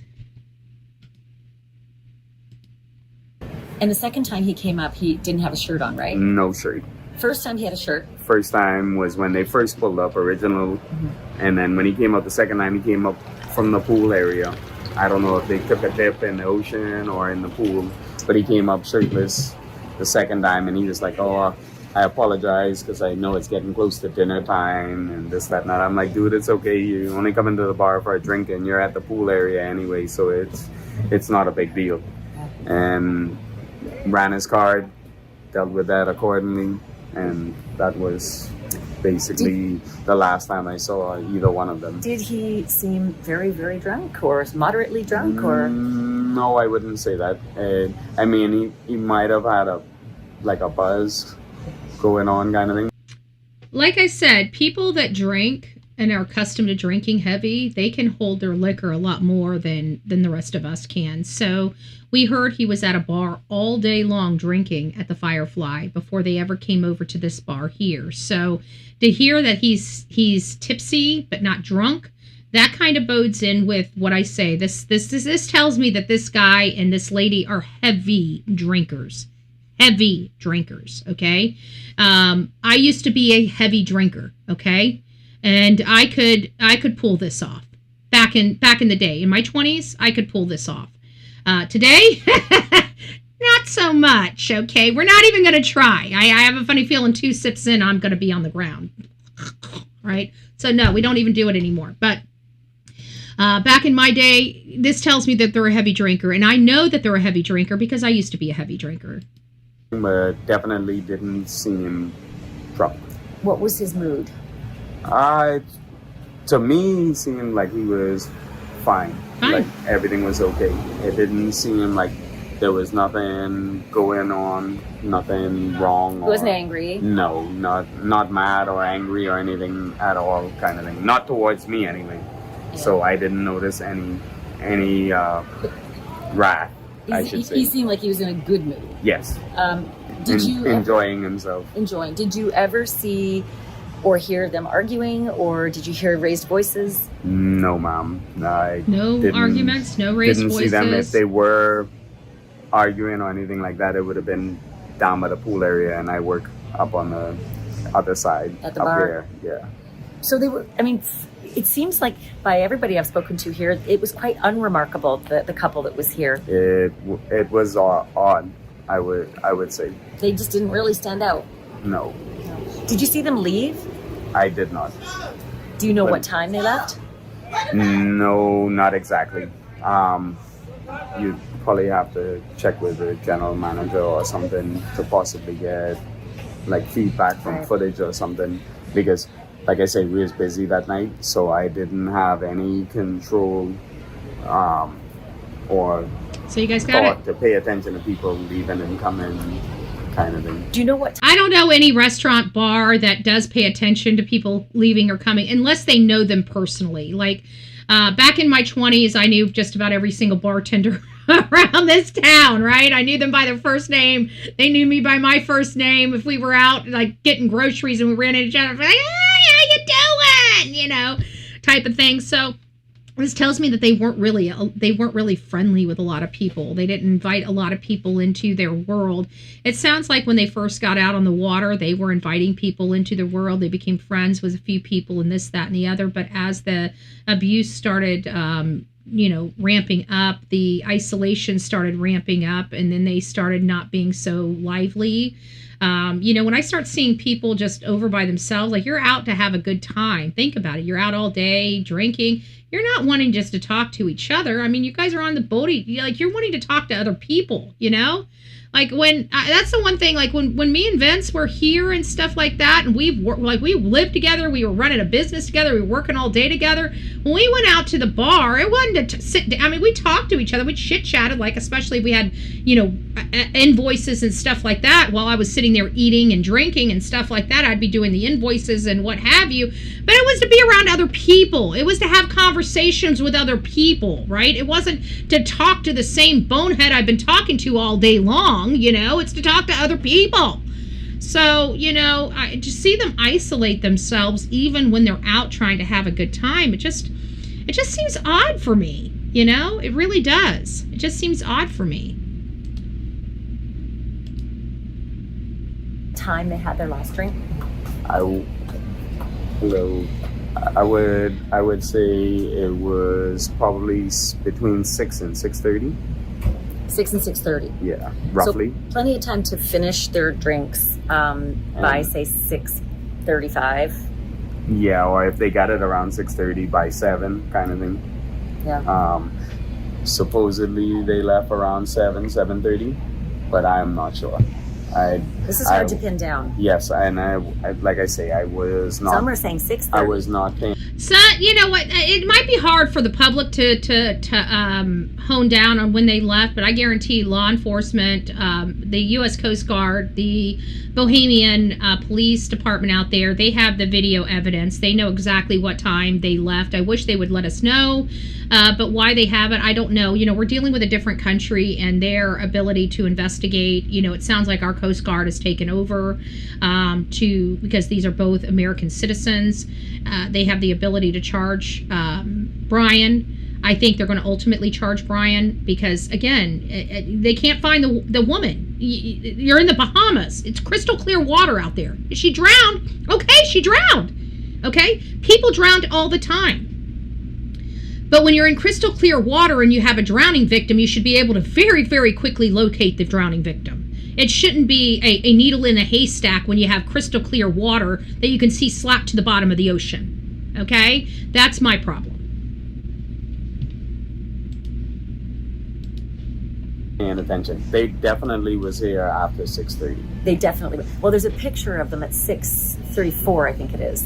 But then it's hard to tell exactly after that when. Yeah, when you know they were down at the pool at that time. I can get you a card for the manager, and maybe you can email back and forth with them, and they could possibly give you like a footage of after 6:30 and see what time they walked up or something. We're hearing the majority of the water out here is 4 to 5 feet deep. You know, we saw a clear sandbar that took you almost halfway across that channel on foot if they wanted to. There was no reason for him to paddle. He didn't need to paddle. I mean, he could have just drifted or paddled over to the sandbar and got parked his boat and just got out and walked to the marsh. You know, the whole story stinks to high heaven. Possibly.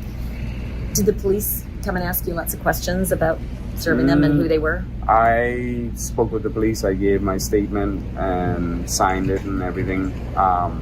Same thing like what I'm telling you. Nothing. I was working, so. He was working. He doesn't really have a whole lot to say. You know, they were there. She was able to finally confirm that Lynette was physically visible there. I'm shocking to me that they were out there at the pool all by themselves. Let me ask you guys this, and we're going to be closing up because we're kind of down to our 2-hour marker here. Let me go back to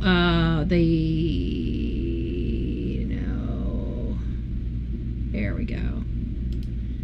Does that look odd to you?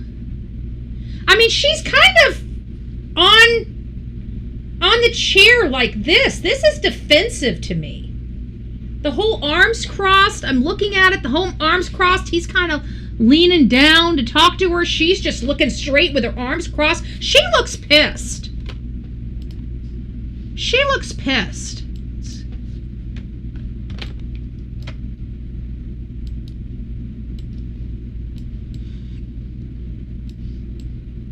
Look at her arms. She is just looking straight, arms crossed, feet out. She's, you know, granted, it's just a picture. We don't know what's going on, but she looks mad to me. You know, I hate to put, you know, to assume, but we assume a lot here. But to me, she just, I mean, think of the whole arms crossed. You know, if she had her drink in her hand or something, she doesn't even look like she's drinking. It looks like he wanted to go out for drinks. Maybe the reason why she wasn't at the bar is because she's done drinking and he keeps wanting to drink and she just wants to go back to the boat. Eddie, this is Lynette Hooker, Lynette and Brian Hooker. We finally got a video footage of them out there at the pool. But look at this. There's a few things that I noticed. One is they're at the pool by themselves. Nobody's around them. The other thing that I'm noticing is that Lynette just looks, she doesn't look right to me. She looks like she's pissed, to be honest with you. She looks a little pissed to me. She's kind of looking straight ahead. She's got her arms crossed, you know, really tightly. He's kind of leaning over her. I don't see any alcoholic beverage in her hand. And quite frankly, it doesn't look like she's enjoying herself too much here in this photo. And she's probably sitting there like, do we really have to drink? Haven't you had enough yet? Can we go back to the boat, please? You know? Yeah, and I could be wrong. It just, the whole crossing of the arms, I never like. When I see the crossing of the arms and you're sitting by yourself and stuff like that, it seems like a very defensive, protecting type of body language, you know? Well, a woman knows when another woman is mad. That's what I think. She looks like she's not a happy camper at this point. So it makes me wonder, were the beverages for her and him or just him? You know, it was only 4 drinks, and why would they be at the Firefly drinking and then go here just for 2 drinks? I feel like she's like, no, I don't want to be here. I want to go back to the boat, you know? A weekend at Bernie's, is she really alive in that photo? Or, yeah, no, she looks pretty alive. She looks pretty angry. She got her arms crossed. Remember, even Bernie, he couldn't even cross his arms. They had to cross it for him. Brian is definitely a name associated with killers of the 2020s. Yeah, right, Teresa, you're right. We've got a lot of Brians that have done bad things. She isn't dressed for sitting by a pool like she didn't even want to be there. Yeah, he's all stripped down in just his swimming trunks. She's kind of covered up, arms crossed, looking straight. She's not even acknowledging him. I don't know how to think. You know, I'm just a normal person. You know, I'm just looking at this stuff. It just doesn't seem right to me. Something feels off here, and I don't know what it is. I could be wrong, but something feels a little off for me. So I'm just going to vocalize that it feels a little off. I don't know what to think. I didn't even notice it at first, but when I blew it up, I noticed that her arms are crossed, and not just crossed, like she's got her arms crossed and looking straight. Like, it looks like she's trying to ignore whatever he's saying, you know? You know how, like, when you're frustrated with somebody and you're like, and they're just still sitting there talking to you and you're just kind of like, that's what it looks like. It looks like she's just like this. And I think everyone, at least all the women in here have been in this moment before. Please mention air data. Please mention AIS data. I don't know what AIS data is. Hey, Seclusion. Are you talking about the map, the boat map? Someone isn't happy she was denied her snack or shopping trip. Yeah, she doesn't look to. I mean, when you look at the photo, I didn't notice it at first, but now that we're looking at it, she doesn't look happy. It's the arms crossed. You know, like if you're out here drinking, you would have, you typically a drink in one hand and maybe you using your hand to speak with the other hand. You know, that's the way I am when I was out there drinking, even here. You guys watch me. I mean, it's not alcohol, but it's my coffee. It's my morning juju. It's my morning wine, right? So, you hear me, I have my drink in my hand and talking like this. I mean, but if I came here and was talking to you guys like, hey guys, how you doing? Today is Sunday, April 19th. We got a lot to go over and, you guys would know something was wrong. The soulmate has live trial. Okay, that's what you were talking about. Yeah, that's what I thought. Okay. Yeah, we do have the images. Do I have those images? Where are those images?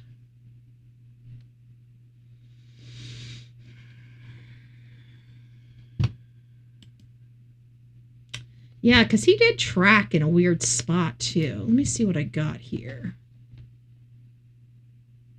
What do I got here? I thought I did have those. They must be on my phone. Evidence. Here's evidence. Do I have anything in the evidence folder? I've got nothing in the evidence folder. Oh, I got another evidence folder. And that's empty, too. Got 2 evidence folders here. I know I took pictures of them. Maybe they're still in download and I never converted them over yet. Let me just see what we got here.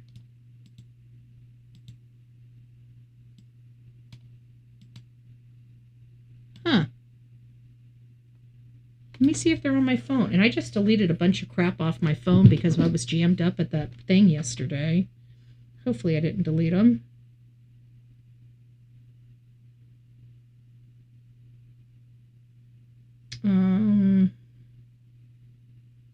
Oh, I got them. Here they are. Okay, good. I still have them.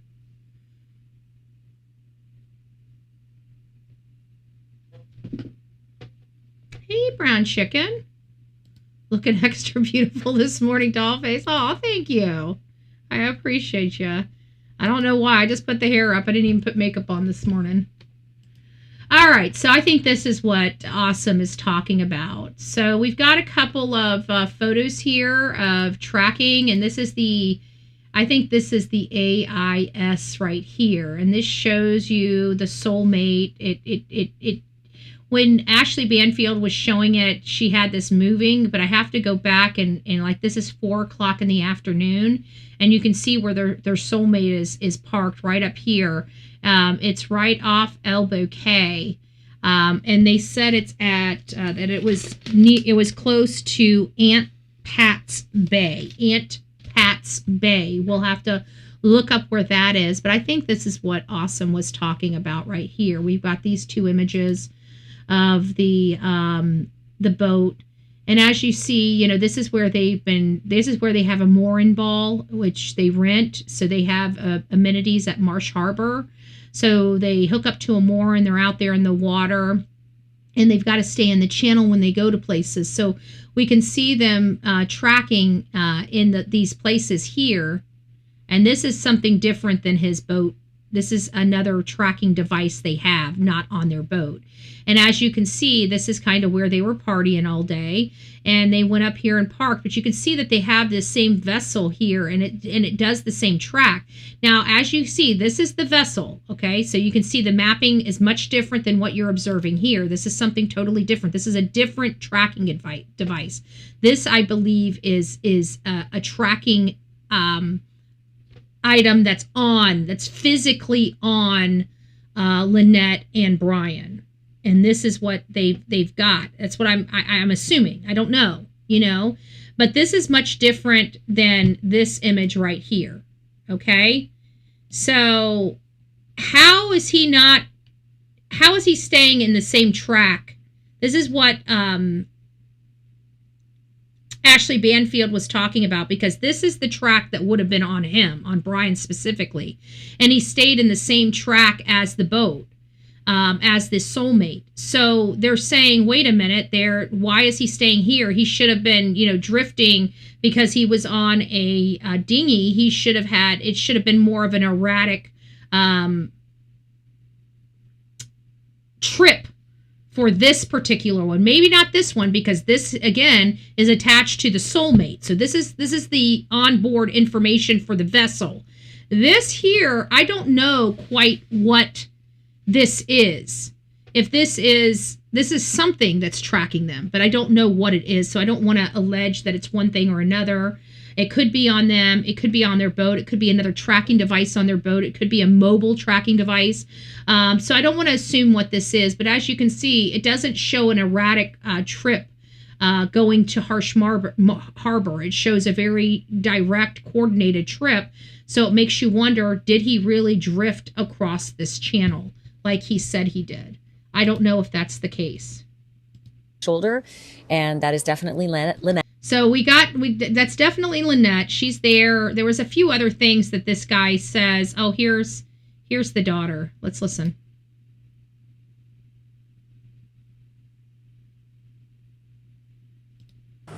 I'm happy to get some answers and I'm glad to see some video of my mom, her last moments. I just got to see her at the bar and walking down to the water, but that's about it. Do you have a greater sense of the lay of the land now that you've had a chance to walk around this area where they may have parked their dinghy right here, right over there? Do you get a better feel for everything now that you're here? Yeah, I got to go on a boat ride and retrace their steps basically and see the bar that they were at before I had to go in and ask questions there. They didn't have any, they said nothing was out of the Nothing was out of the ordinary? Out of the ordinary, yes. Yeah. And basically the water, it was high tide, but it seemed like the water was shallow enough where they could at least like touch it sometimes.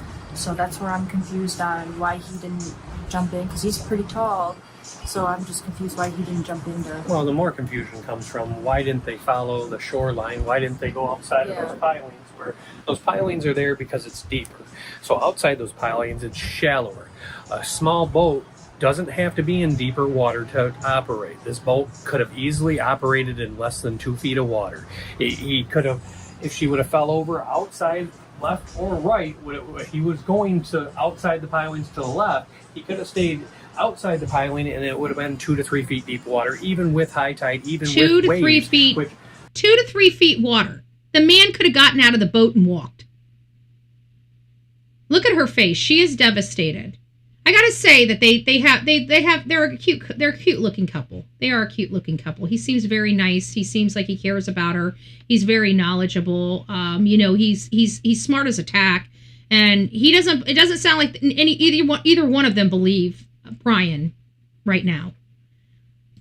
Shoreline, why didn't they go outside of those pilings? Where those pilings are there because it's deeper. So outside those pilings, it's shallower. A small boat doesn't have to be in deeper water to operate. You can just see it all over her face. Could have easily operated in less than 2 feet of water. He could have, if she would have fell over outside, left or right, he was going to outside the pilings to the left, he could have stayed outside the piling and it would have been 2 to 3 feet deep water, even with high tide, even with waves, which the waves don't start until you get outside that last piling usually. That's where it gets windy, that's where it gets wavy. He could have followed the shore the whole way to the left. He chose not to. Yeah. Do you have a changed sense of Brian's story since you arrived here? No, the story's been bullshit from the beginning. We've thought it was sketchy the whole time. So just seeing it for in person. You got to remember, guys, this is a lady that's been with this man for 25 years along with her mother. She knows when this man lies. She knows when he's telling the truth. She's had a quarter of a century to figure it out.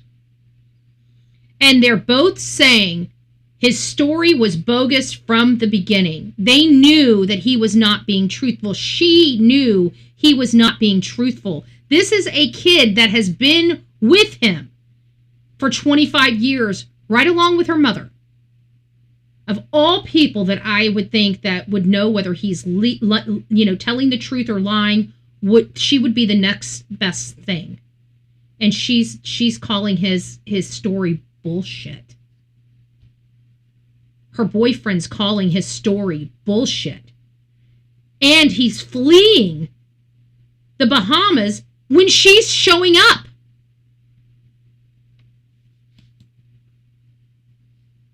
Just solidifies that it's sketchy to us. Yeah. You had a chance to go to Soulmate and get on board your mom's boat. Yeah. Can you tell me about that? It was really hard. It hit me like a freight train that she's not there. I felt like she was just gonna walk around the corner and just be like, "What's up?" But it's just hard. I got some of her belongings. I got her headband. I got a necklace of hers. The one you're wearing? Yep. And I got a picture frame that I made for her that I painted on, and I got something that she sewed so that just to remember her. What was it like being on board?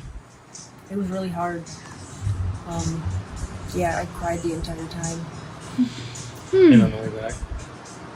Thanks for the people that actually gave us the ride that we didn't know, that they just said, "Hey, do you need anything?" And we said, "Hey, can we get a boat ride?" And they offered it. The Bahamian people are some of the nicest people we've ever met. I tell you, that's one thing I did find. When we come into areas where a story like this happened, there's just so many people want to help. Okay? That's what angers me so much when I go into a community and nobody wants to help, because I think morally, if people see something, they just naturally, I think people are helpers. I think we're taught to help one another. I mean, granted, we have a lot of hate in this country and stuff, but I think for most of us, we're taught to help. If there's a way for us to help, we help. I think that most of us, I mean, granted, there are some outliers even in the human race. For the most part, I think when people are asked to help, they just help. And that's one of the things that I've noticed around this country going into it, and, you know, going out there covering a lot of these cases. You're going to have a few of the people that are just a-holes, but for the most part, everybody there just cares and they just want to help. Any way that they can help, they just help. And they were saying this basically the same thing. They have been really good. They've I have to been say amazing. that we're in the same boat. We've been getting a lot of rides and a lot of help from people here, and they're more than willing to step up. See? They all think the exact same thing. They all know his story is garbage and he's a garbage person. What do you think about the notion that he left the day after he was out? I think it just shows his character on how much his word means. How do you say, I'm going to never stop searching for her, and then leave the next day to say you're going to go aid for your mom, which you know she's been sick for a while, so why now? Why now? Why now? Why now? That is a devastated 20-something. What is she, 28 years old? Just starting out in life? And there are so many things that you are going to need your mom for. You know, she's, again, just starting out in life. She hasn't even, from my understanding, hasn't had her first child yet. You know, the whole having your first child, being able to call your mom, you know, it's just, it's so, this whole story, it's hard, like even seeing her, I'm like, you know, I'm trying to fight back, you know, my personal emotions on this because it's heartbreaking for me. You know, she's devastated. You feel the pain through the screen. You know, it's very rare that it's very few and far between times that we can really feel, especially when somebody's not animated or really going after the emotion. But even in her reserved state that she's in, you feel the pain. You can see it in her eyes and of everything. It's not really her body language. It's her eyes. Her eyes are just saddened. Her eyes are just, they're not shining as, you know, like they should shine. It's like she came out there, like even when she was giving interviews at home, she still had a sparkle like of hope. And it's like now that she's out here and sees everything, she knows she's never going to see her mom again. And I can't imagine what that truly feels in the heart and the soul of anybody, just knowing that this is it. This is all that's left. I just, there's no closure for this young girl. This is going to eat her alive for the rest of her days on this earth. I hope she finds comfort somehow, some way. Is there anything that's changed for you being here now that you've been able to be on the island, come and actually walk in the last steps of when Lynette was last seen? Is there anything that's changed or any knowledge that you've gained since you've been here? He said that they left at 7:30, but it shows that they left at 6:30, so it's just ish, yeah, 6:30 ish. And seeing that photo at 6:34 is different as well. It really does sort of timestamp them being here at that point. Yeah. So 6:34, folks. There's an hour there where something may or may not have happened. We don't. Yeah. And we don't. And an hour there, but their boat wasn't an hour away. So if they did truly leave at 6:30 versus 7:30, that means they would have been back at the boat, both of them. Both of them. We don't know what had happened. We just know that it took them literally 9 hours to float from out there across the waterway. What is it, 4 or 5, 6 miles or something? Which 4 miles. Everybody here says if the wind was blowing 20 knots, that him in a dinghy, even if, because he said he was paddling, so if he was paddling against the wind, which would make no sense, you paddle towards, you know, there, it should have taken him 2 to 3 hours max. So there's several hours outstanding at a minimum. Yeah. And so again, he was using this as to manufacture an alibi. I think that's the only reason why. Everything was done by the time he rolled up on Marsh Harbor at 4 a.m. Everything was already done. Whatever he did with Lynette's body was done earlier that evening. He was finishing it up, and now he needed to manufacture the alibi. That's kind of how we're all looking at this case. why would he move his boat after she disappeared? So that's also another. If you want her to come back, because she was lost and someone found her and she got on a boat, you'd come back to where you thought your boat would be, and then it's gone. You're like, hey, where'd my boat go? Yeah. What do you think of that information that the fire and rescue guys said that he seemed very concerned about getting the dinghy back, but didn't ask how many search boats are out? Where's the, search command post? Like, how can I join up? Wow. Interesting. How many search boats are out? Where's the, search command post? Like, how can I join up? It just makes it seem like he just wants this to be done and over with. Like, like I said, criminals all act the same. Innocent people that are seeking answers, they all act the same. I know the only time you have somebody that can't show emotion is if there's something wrong upstairs and they have some type of mental defect or disease.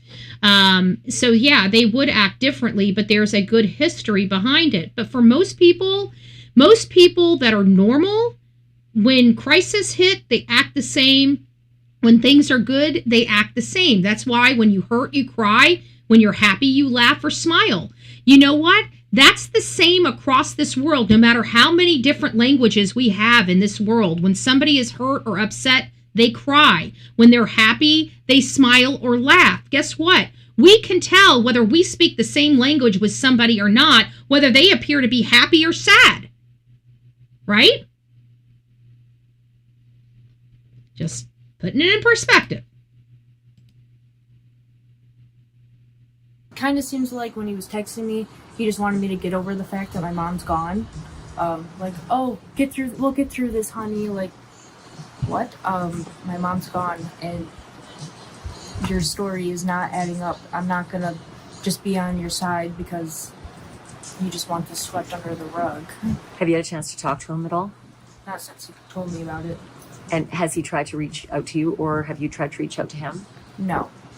He contacted me a few times. He texted and called and left voicemails, but other than that, I haven't answered. Do you I wish she would have. plan to? No. You don't. Right now. You don't want to talk to him. With the facts that I know and his story and my gut feeling, it's a definite no right now. What do you think happened? I think he did something to her and threw her in. He might have did something to her. They got to the boat, and then when he moved it, dumped her out at sea, maybe.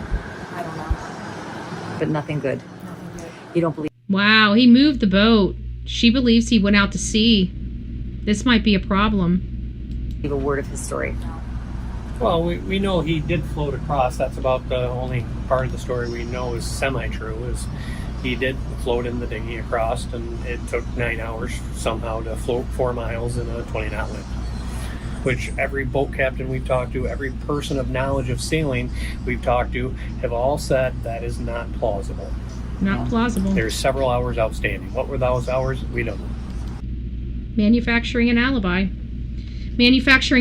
So guys, we went over our time limit for today. You guys are going to be getting ready for church this morning. I want to thank each and every one of you guys for coming out. This is going to be the last show for me today. As you guys know, I've got a lot of work ahead of me. I'm trying to get the last bit of the seasoning and calculation mixture for the bulk mixture finalized, and I'm hoping to have today or tomorrow the first batch of my mixture ready to go out and ship.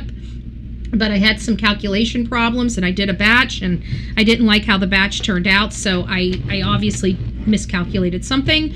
So I have to go back, and anyways, long story short, I'm trying to get everything done for next week because I'm trying to get my first round of breading out to people so they can at least try it and give me their feedback on it so we can make some final modifications to the recipe before we start packaging it up and getting a name and doing all that stuff. So this is going to be my last show. If you guys have made it this far in this show, please consider giving me a thumbs up. Please consider hyping this show. I'm finding that maybe it's a little easier to talk about both of these cases in one. If you guys like this, just one show versus 2 separate shows with both of these stories separated, let me know your thoughts on this. I'm still trying to find, good ways of doing this show now that we're building this studio and kind of making it our own. So if you find something that you truly like about the show, let me know. So even when we make minor changes, Betty's badass breading. There you go. I love it. Maybe we'll have a mule on the front to label. Or kick-ass, like badass. I am bad, though. That'd be better. So, anyways, it's nice to see you. Thank you for thinking of me. Keep stuff to yourself, because we're going to be giving away some prizes once we get around to naming the product. We're going to actually put it out to the public, to all of you guys, to come up with clever names, and we're going to be giving away some prizes. Like the deception deck is going to be the top prize that's given away. We'll be giving away 3 prizes. I think it's going to be like a $10 gift card, a $25 gift card, like first, second, and third prize. And then, of course, the main prize is going to get the deception deck, which is an $80-some-odd value. You guys are going to get that as your main prize for this. So we're just, it's just something that we're working on. We need to find ways to, raise money and stuff to do what we need to do. We've got a lot of stuff. We're a little bit different than other content creators. We do things for these victims. We do a lot of stuff. Like for Layla Santinello, we got flyers out to them.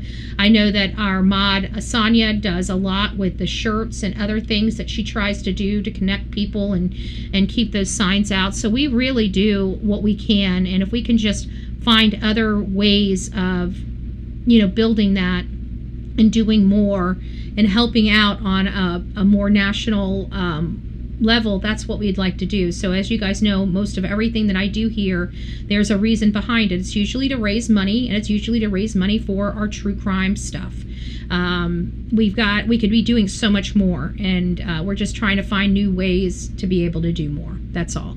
So hopefully you guys support it. Once we get everything, everything pitch perfect, then we'll start bagging it up, and we'll start going out and seeing what we can do with it. So I'm already starting to think about combinations, because somebody was talking about chicken and waffles. So I'm actually thinking about producing a waffle mix, a Betty waffle mix, to partner with our chicken mix, which would be a chicken and waffle combo. So anyways, we're just thinking outside of the box on different ways that we can be developing things, keeping you guys full, keeping you guys happy, and doing more in true crime and for these victims and cases. So hopefully you guys love it and support it, and we will see you guys on the flip side. So you guys have an amazing Sunday. I got a lot of work to do today, and we'll see you soon. Please be saying stuff. I know a lot of you guys need prayers. I very rarely ask for prayers for myself, but you guys know Delilah on Friday morning is going and having surgery. She's being spayed. She's getting chipped. She's just, and Mama's a nervous wreck. She doesn't know yet. I can talk about it because she doesn't understand it, but I am truly a nervous wreck over this. So I'm going to need prayers for some calming prayers for me, please, and some prayers for Delilah, that she will be good this week, and she'll have a speedy recovery. But she's my baby, and if you know anything, she's the boss. And one of the reasons why I didn't do this, because I didn't want her to go under the knife too young. I'm very, very particular about what goes into her body. I'm very particular about, I don't keep her on the heartworm medicine, because the doctors can't tell me what the long-term effects are. What are the long-term effects? Is she going to have kidney problems? Is she going to have liver problems? And, and they can't tell me that. So she's hardly outside. Her and I are always together. So I'm just very, very cognizant of her body.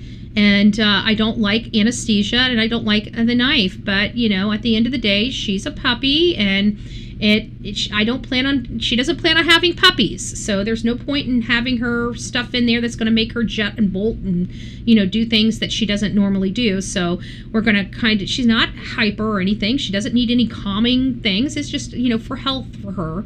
I don't want to wait until she's too old and it causes complications. I think 2 years is a perfect time for her.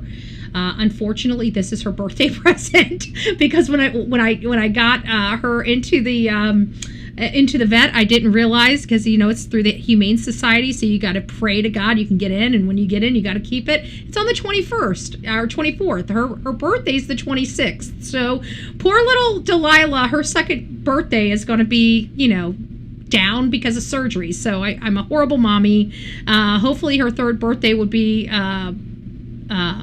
better, but we'll see. So anyways, guys, rock it out with your coffee beans out.